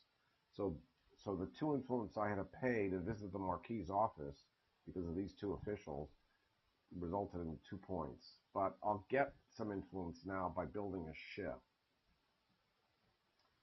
Not much, though. Not as much as I'd like. But at least I'll be able to start selling goods, which I don't have yet. I don't think this is a good idea, but I'm building a ship. Building a size 2 ship. Cost me the 1 good that I have. Put it right there. It's only going to get me, what is that? Worth 2... 3 influence? Size 2 ship is worth 2 influence. Why did I go up to... Oh, I went up to 2.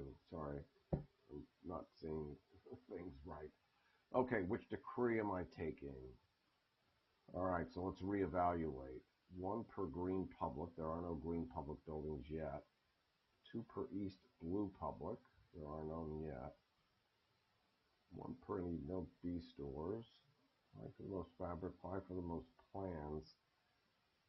I can open a lot of public buildings. We've got 2 blues and a green.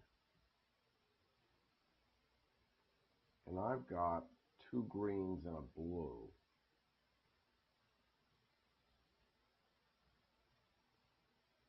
So what if I went for the most green plans?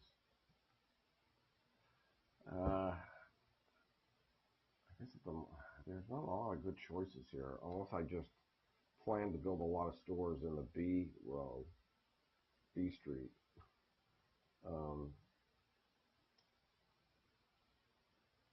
Maybe that's where I should focus my public buildings. That's worth up to 5 points. I can get the computer to build there.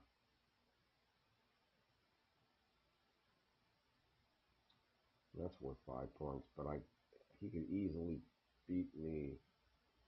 No, he's going to tend to go for when he goes for plans, he goes for the ones that have the most officials on them. So he'll go for blue before he goes for green. I'm going to go for 5 for the most green plans. This might backfire. Okay. Should I take a treasury card? That's one way to get a few extra bucks if need be. Because now I have no goods. Let's go with the treasury card. Oh, so all of a sudden I'm not so happy anymore. I was happy for a moment, but now not so much. Okay, he's going here to open a public building and to advance the cardinal 2 spaces. He's going to grab this clergy tile, score 3 points for it. He doesn't collect clergy tiles. He just scores points for them. So this will be worth 3 points. I'll be able to follow him and open a public building of my own in preparation for building a store, assuming I can get the cash together to do it. Oh boy. I don't know. Now that cost me an influence. No, that cost him an influence. He's down to 2. Cost him 2 influence. Did he just go from 4 to 2? I don't know. I'm presuming that was correct. I wasn't watching. Should have cost him 2 influence. Lacerda paid 1 influence. Oh, there's a -1 in the treasury. The treasury's at an all-time high. Maybe I will play that treasury card for $5. That should get me store building. Okay. Yeah.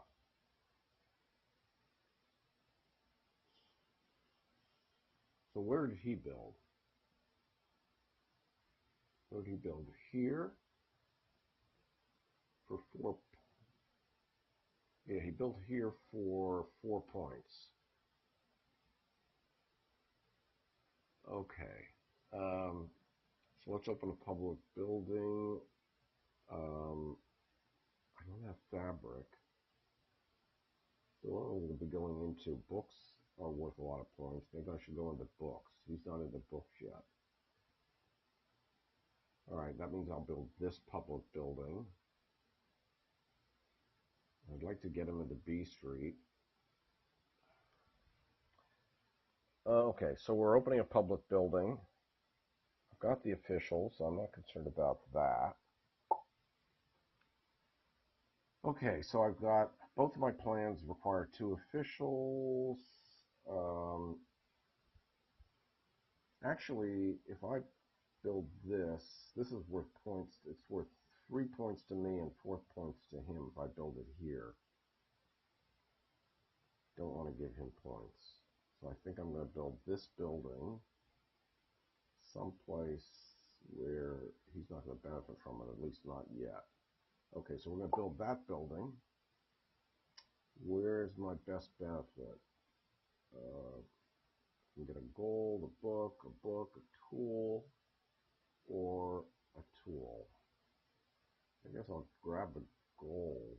No, but if anything, maybe I want to go on B Street because there's a decree here for B stores. So there's a book on that side and a book on that side. This gives me, this will give me a red and a blue rubble, which should get us, this should end the period sooner, although he's way ahead on points now. Rushing the end of the game is not necessarily going to help, but I think I don't see a better choice right now. So let's put it there. Gives me a red and a blue rubble, and I will return this official since he's not going to be visiting this office for a bit, and I'll return this official. Well, does it really matter? Nah.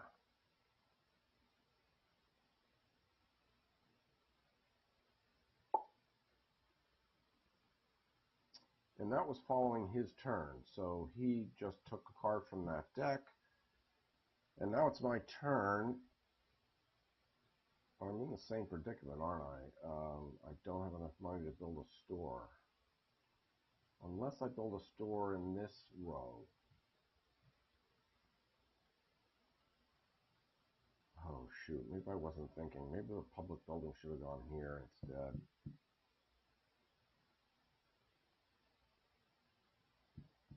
Because I might be able to squeak out a store here. But I really need the money from here.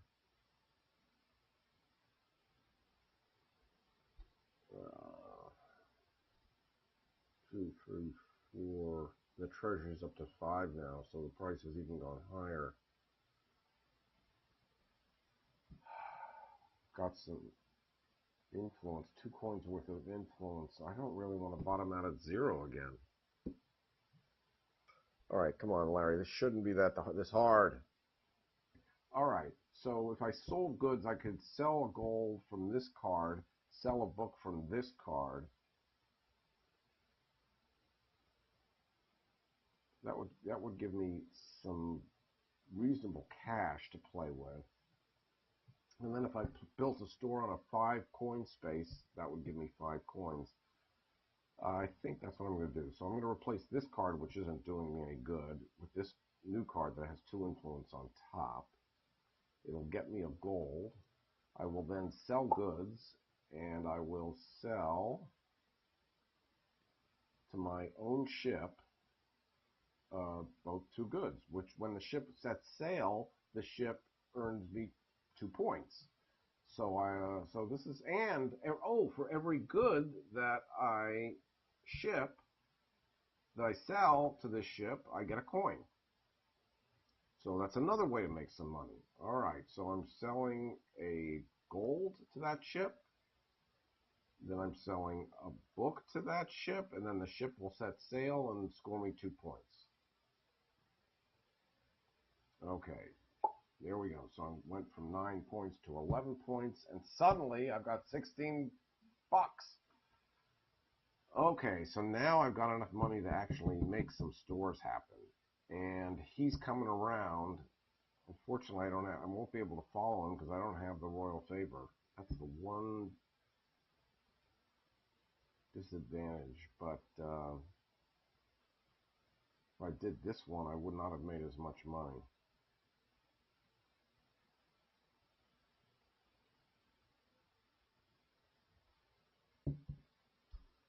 Okay, what card do I want? I've got one of each.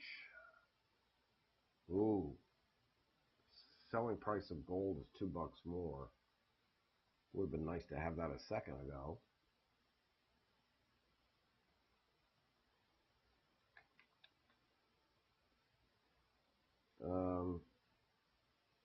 I guess I'll just take that for the moment.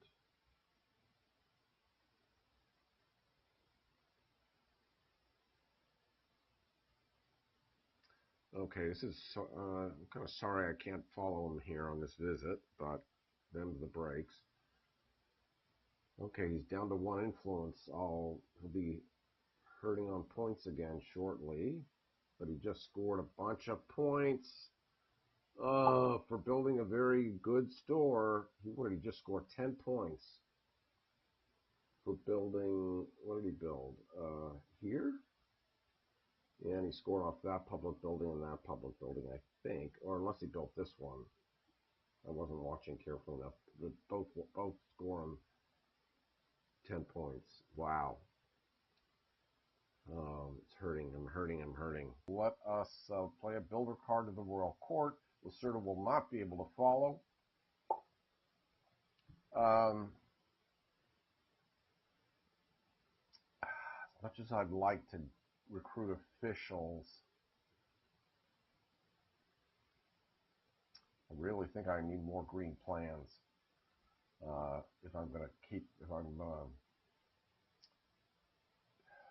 compete with him on plans and on officials. So I'm going to take a plan, and it's going to be a green plan.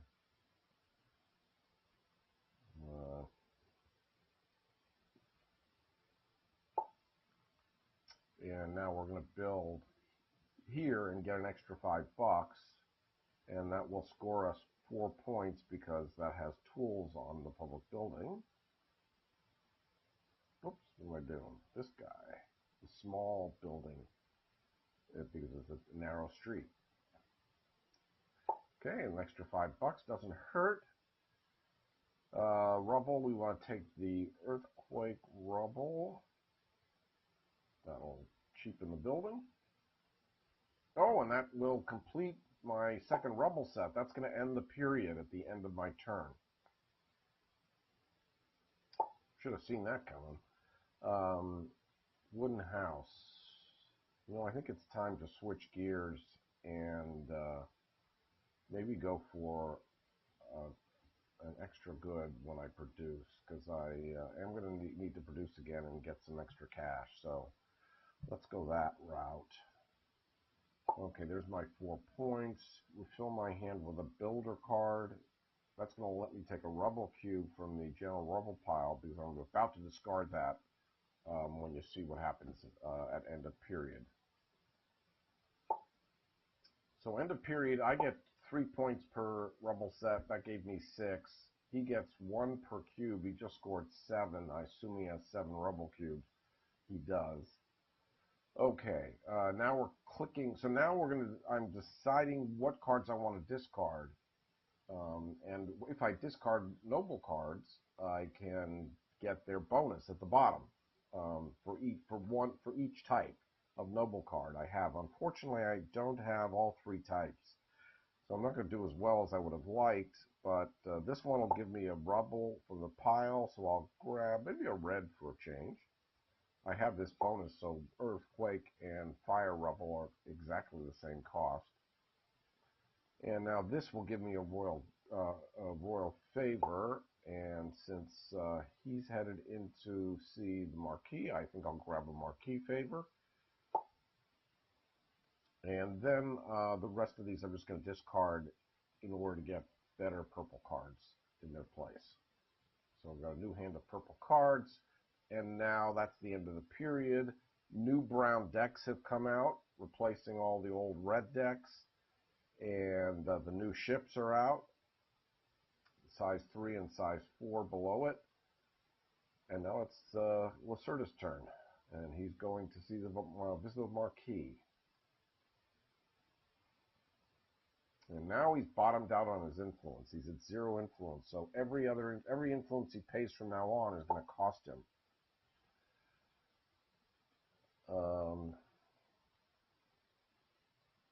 And yes, I want to follow.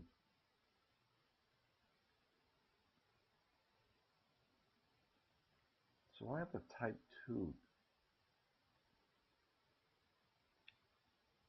If I'm going to take 2 decrees, what 2 would they be? Because I could consider using this opportunity to build a ship, which would be free to go from 2 to 3 because of my house benefit. And then it'll be free if I ever go from 3 to 4. Are there decrees that I want to take? 1 per decree. That's at least 5 points. Yeah, I guess I'm going to have to grab decrees. So let's do that. Cost me an influence. I'm down to 1. I'll take 1 per decree. And I'm going to use my Rubble set marker. And now, the most plans. I'm not going to have the most plans, I don't think. Most completed plans, that is. Why for 1 of each good? That's asking a lot. Why for the most fabric? 1 per any B store. No B stores yet. 5 for the most bookstores. 5 for the most fabric stores. He has not built bookstores yet. Maybe it's time for me to go into bookstores. Let's try 5 for the most bookstores. I guess we want to build again.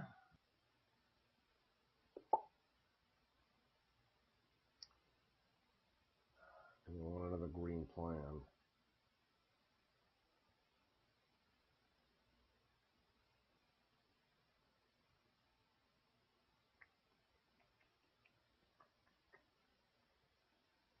There are 2 plans. We need officials. I think I have to go with officials because I think I'm going to be doing 2 public buildings in a row. And I'll have to use one of my blue plans, even though I really want to be using green plans. Where's he going next? I'll put one there. I'll put one here. And we're building a bookstore there. That's going to break me, but it's the best I can do. I get a favor. I guess I'm going to grab one of these. So, yep. So I can follow his action at the king next turn. I'll take a earthquake rubble or fire rubble, actually. What do I have? I have a fire rubble, so I'll take an earthquake rubble. And this should cost $12. It should use everything I got. It did. It zeroed out my influence and took all my money. And now a wooden store. And again, I think I'm going to go for lots of production. So choose a Or to refill my hand, I guess we'll go for a builder. I'm sorry, a marquee. And it is Lacerda's turn. He is going to open a public building. And he's at 0 influence, so it's going to cost him 2 points. No, 1 point, because the treasury's at -1. So 2 minus 1, 1 point. But it's also going to cost me to follow him as well. No, it'll cost me 0. 1 minus 1 is 0. So I'm okay for the moment. So let's continue. He should lose a point. He does. He's moving the cardinal. He's causing church scoring to happen. And that's where he put his public building so we could score his fabric store. And now I want to follow. Church scoring won't occur until the end of his turn. I'm going to follow by opening up a public building. And I want to score again for this bookstore, which means I'm going to use my green. I want to use this one and place it on Bookstore Row. And that will get me my next Rubble set, because I'm going to get a blue and a red out of it.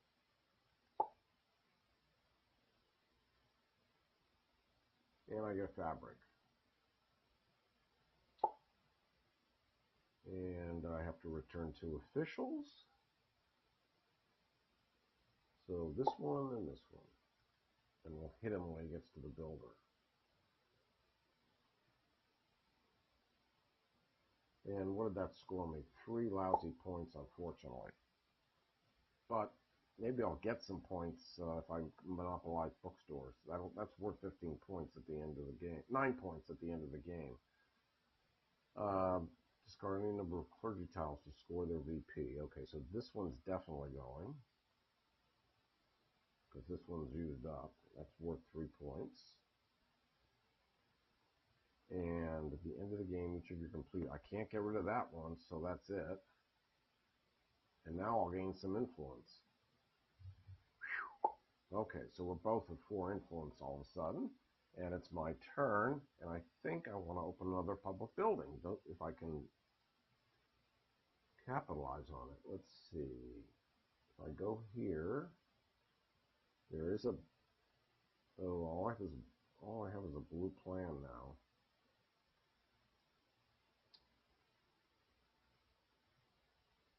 So I didn't take a plan earlier.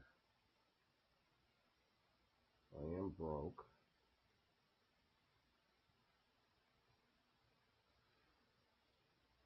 I have a tool to my name.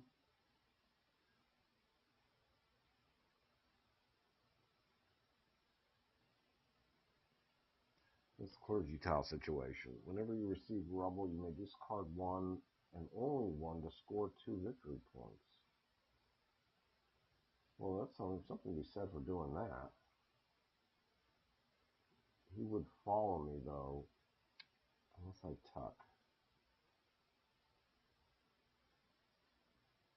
Treasury's up at 5. It's worth $5 to tuck.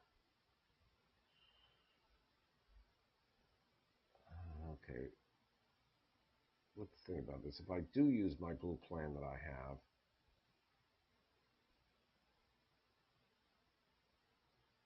where would this go? Gold and tools.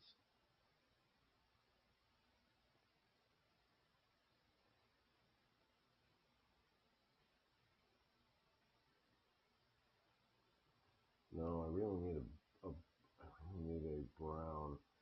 I need this one. I need the green plan.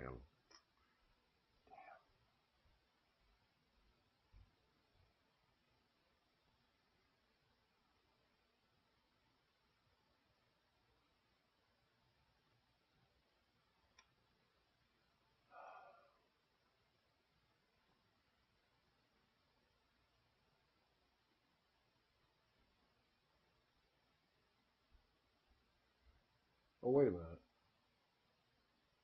I could play this and score for my tools. Here. Again, it's only worth, it's worth $4.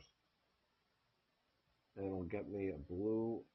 Okay, that's a nice mix and a fabric. All right, so I guess what am I doing here? Opening a public building. He will follow me if I do it.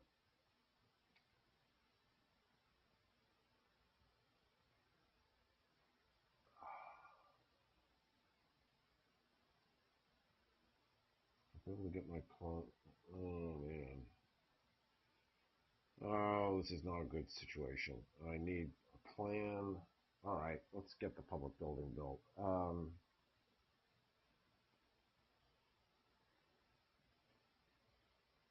Is there a better way to do it?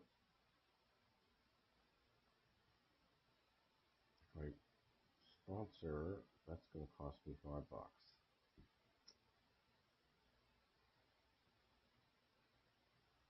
I guess I'm going to play this and he's going to follow me and open a public building of his own.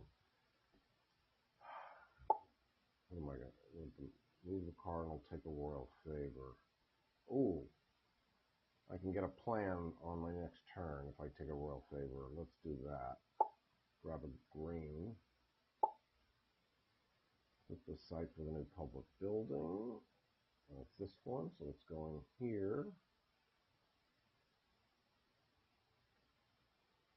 It could have gone up there. Ooh, a decree. Would that have been a better choice to get a decree? No, I want the royal favor so I can follow him next turn. Okay, he's following me as I expected.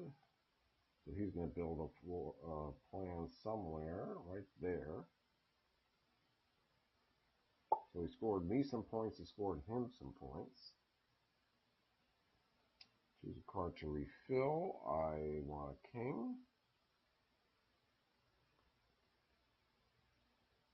Okay, now it's his turn. He's going to the builder. He'll be building a store. I'll be able to follow. Adding some officials.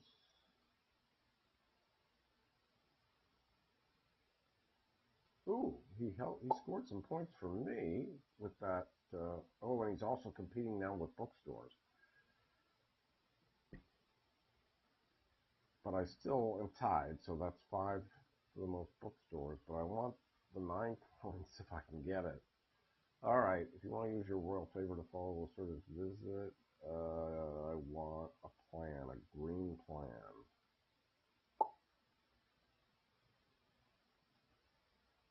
3 officials on it. What? Seriously? Oh, I have 4 Rubble sets. Oh, how did I miss that? We're ending the game. It's the last round, folks. Well, and I don't have the money to build a store. Man, this is what I get for not keeping track. Okay, how can I get the most points here? I can't even do a public building. I think I have to go for decrees.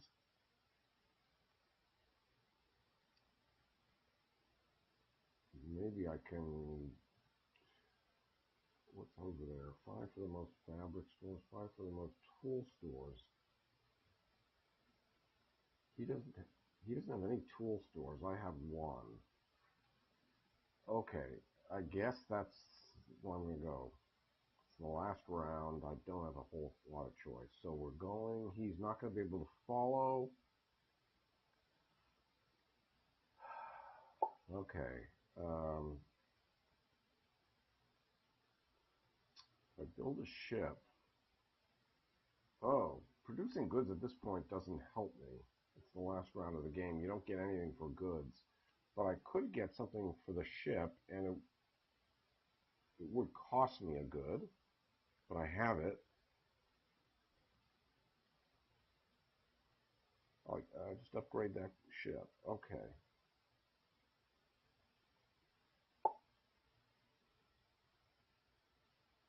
So I'm upgrading. Oh, it's not going to cost me anything because I'm going from a 2 to a 3, and I paid 1 good less. So this is going to be free for me. It's worth an extra point because you do get a point for your ships. Got me some influence. Now I get a decree, and what did I say I wanted? 5 for the most tool stores. Ooh, forgot about that. Yes, I might as well. I don't even know if I'm winning on green plans. 5 for the most fabric stores. He's beating me there. Let's see. I have no fabric stores, do I? He's going to steal all the points on fabrics. 5 for the most B stores. I'm tied. That's worth 5 points.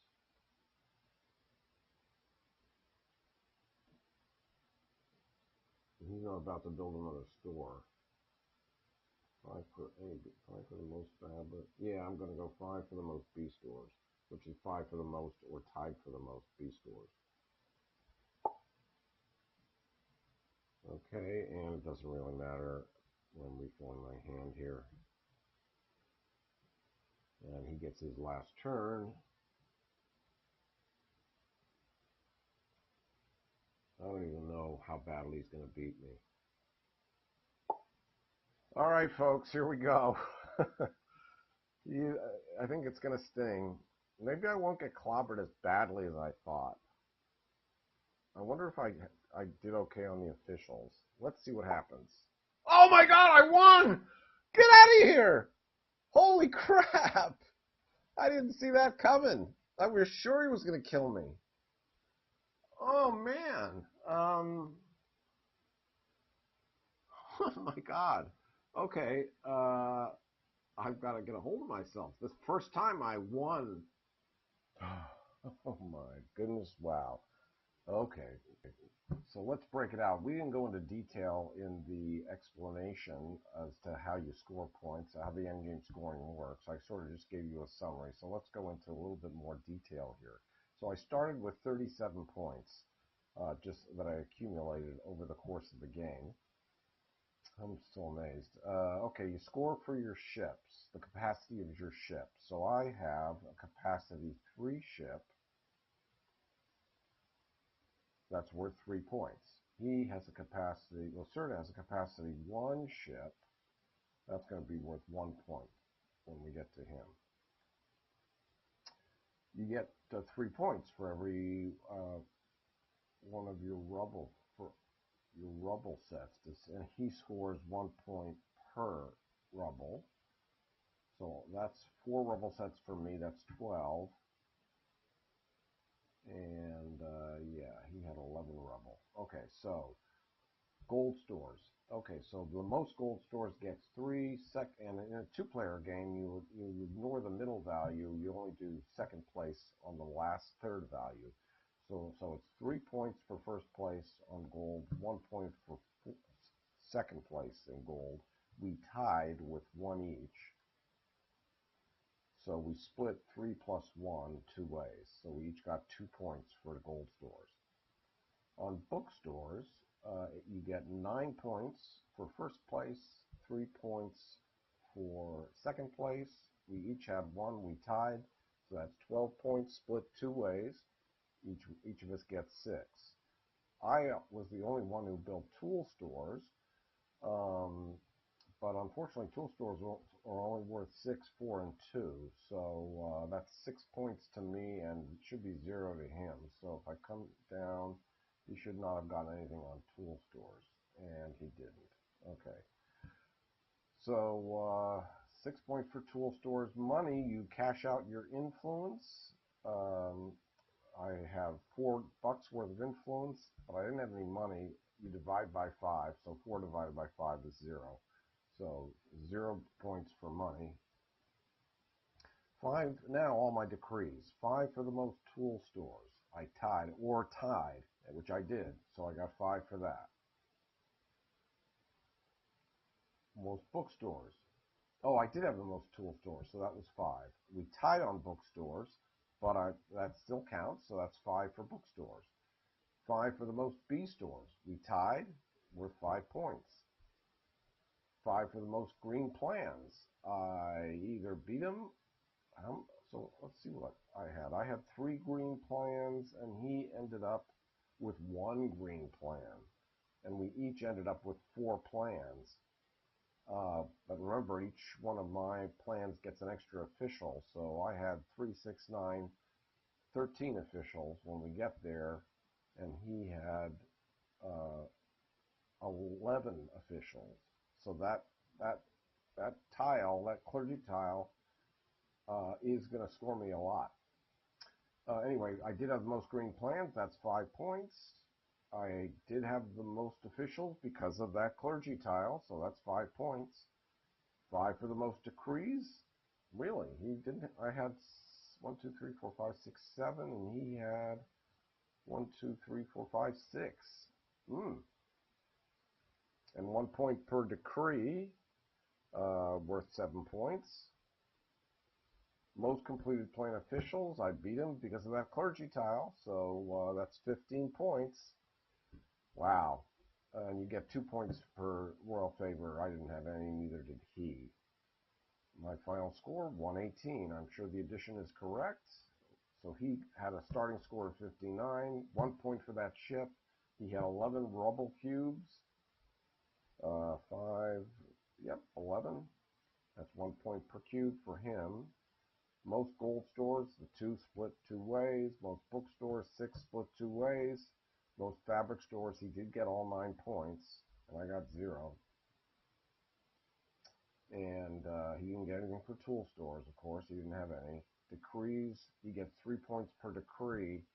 3 times 6 is 18. Second most completed plan officials is worth 5 to him.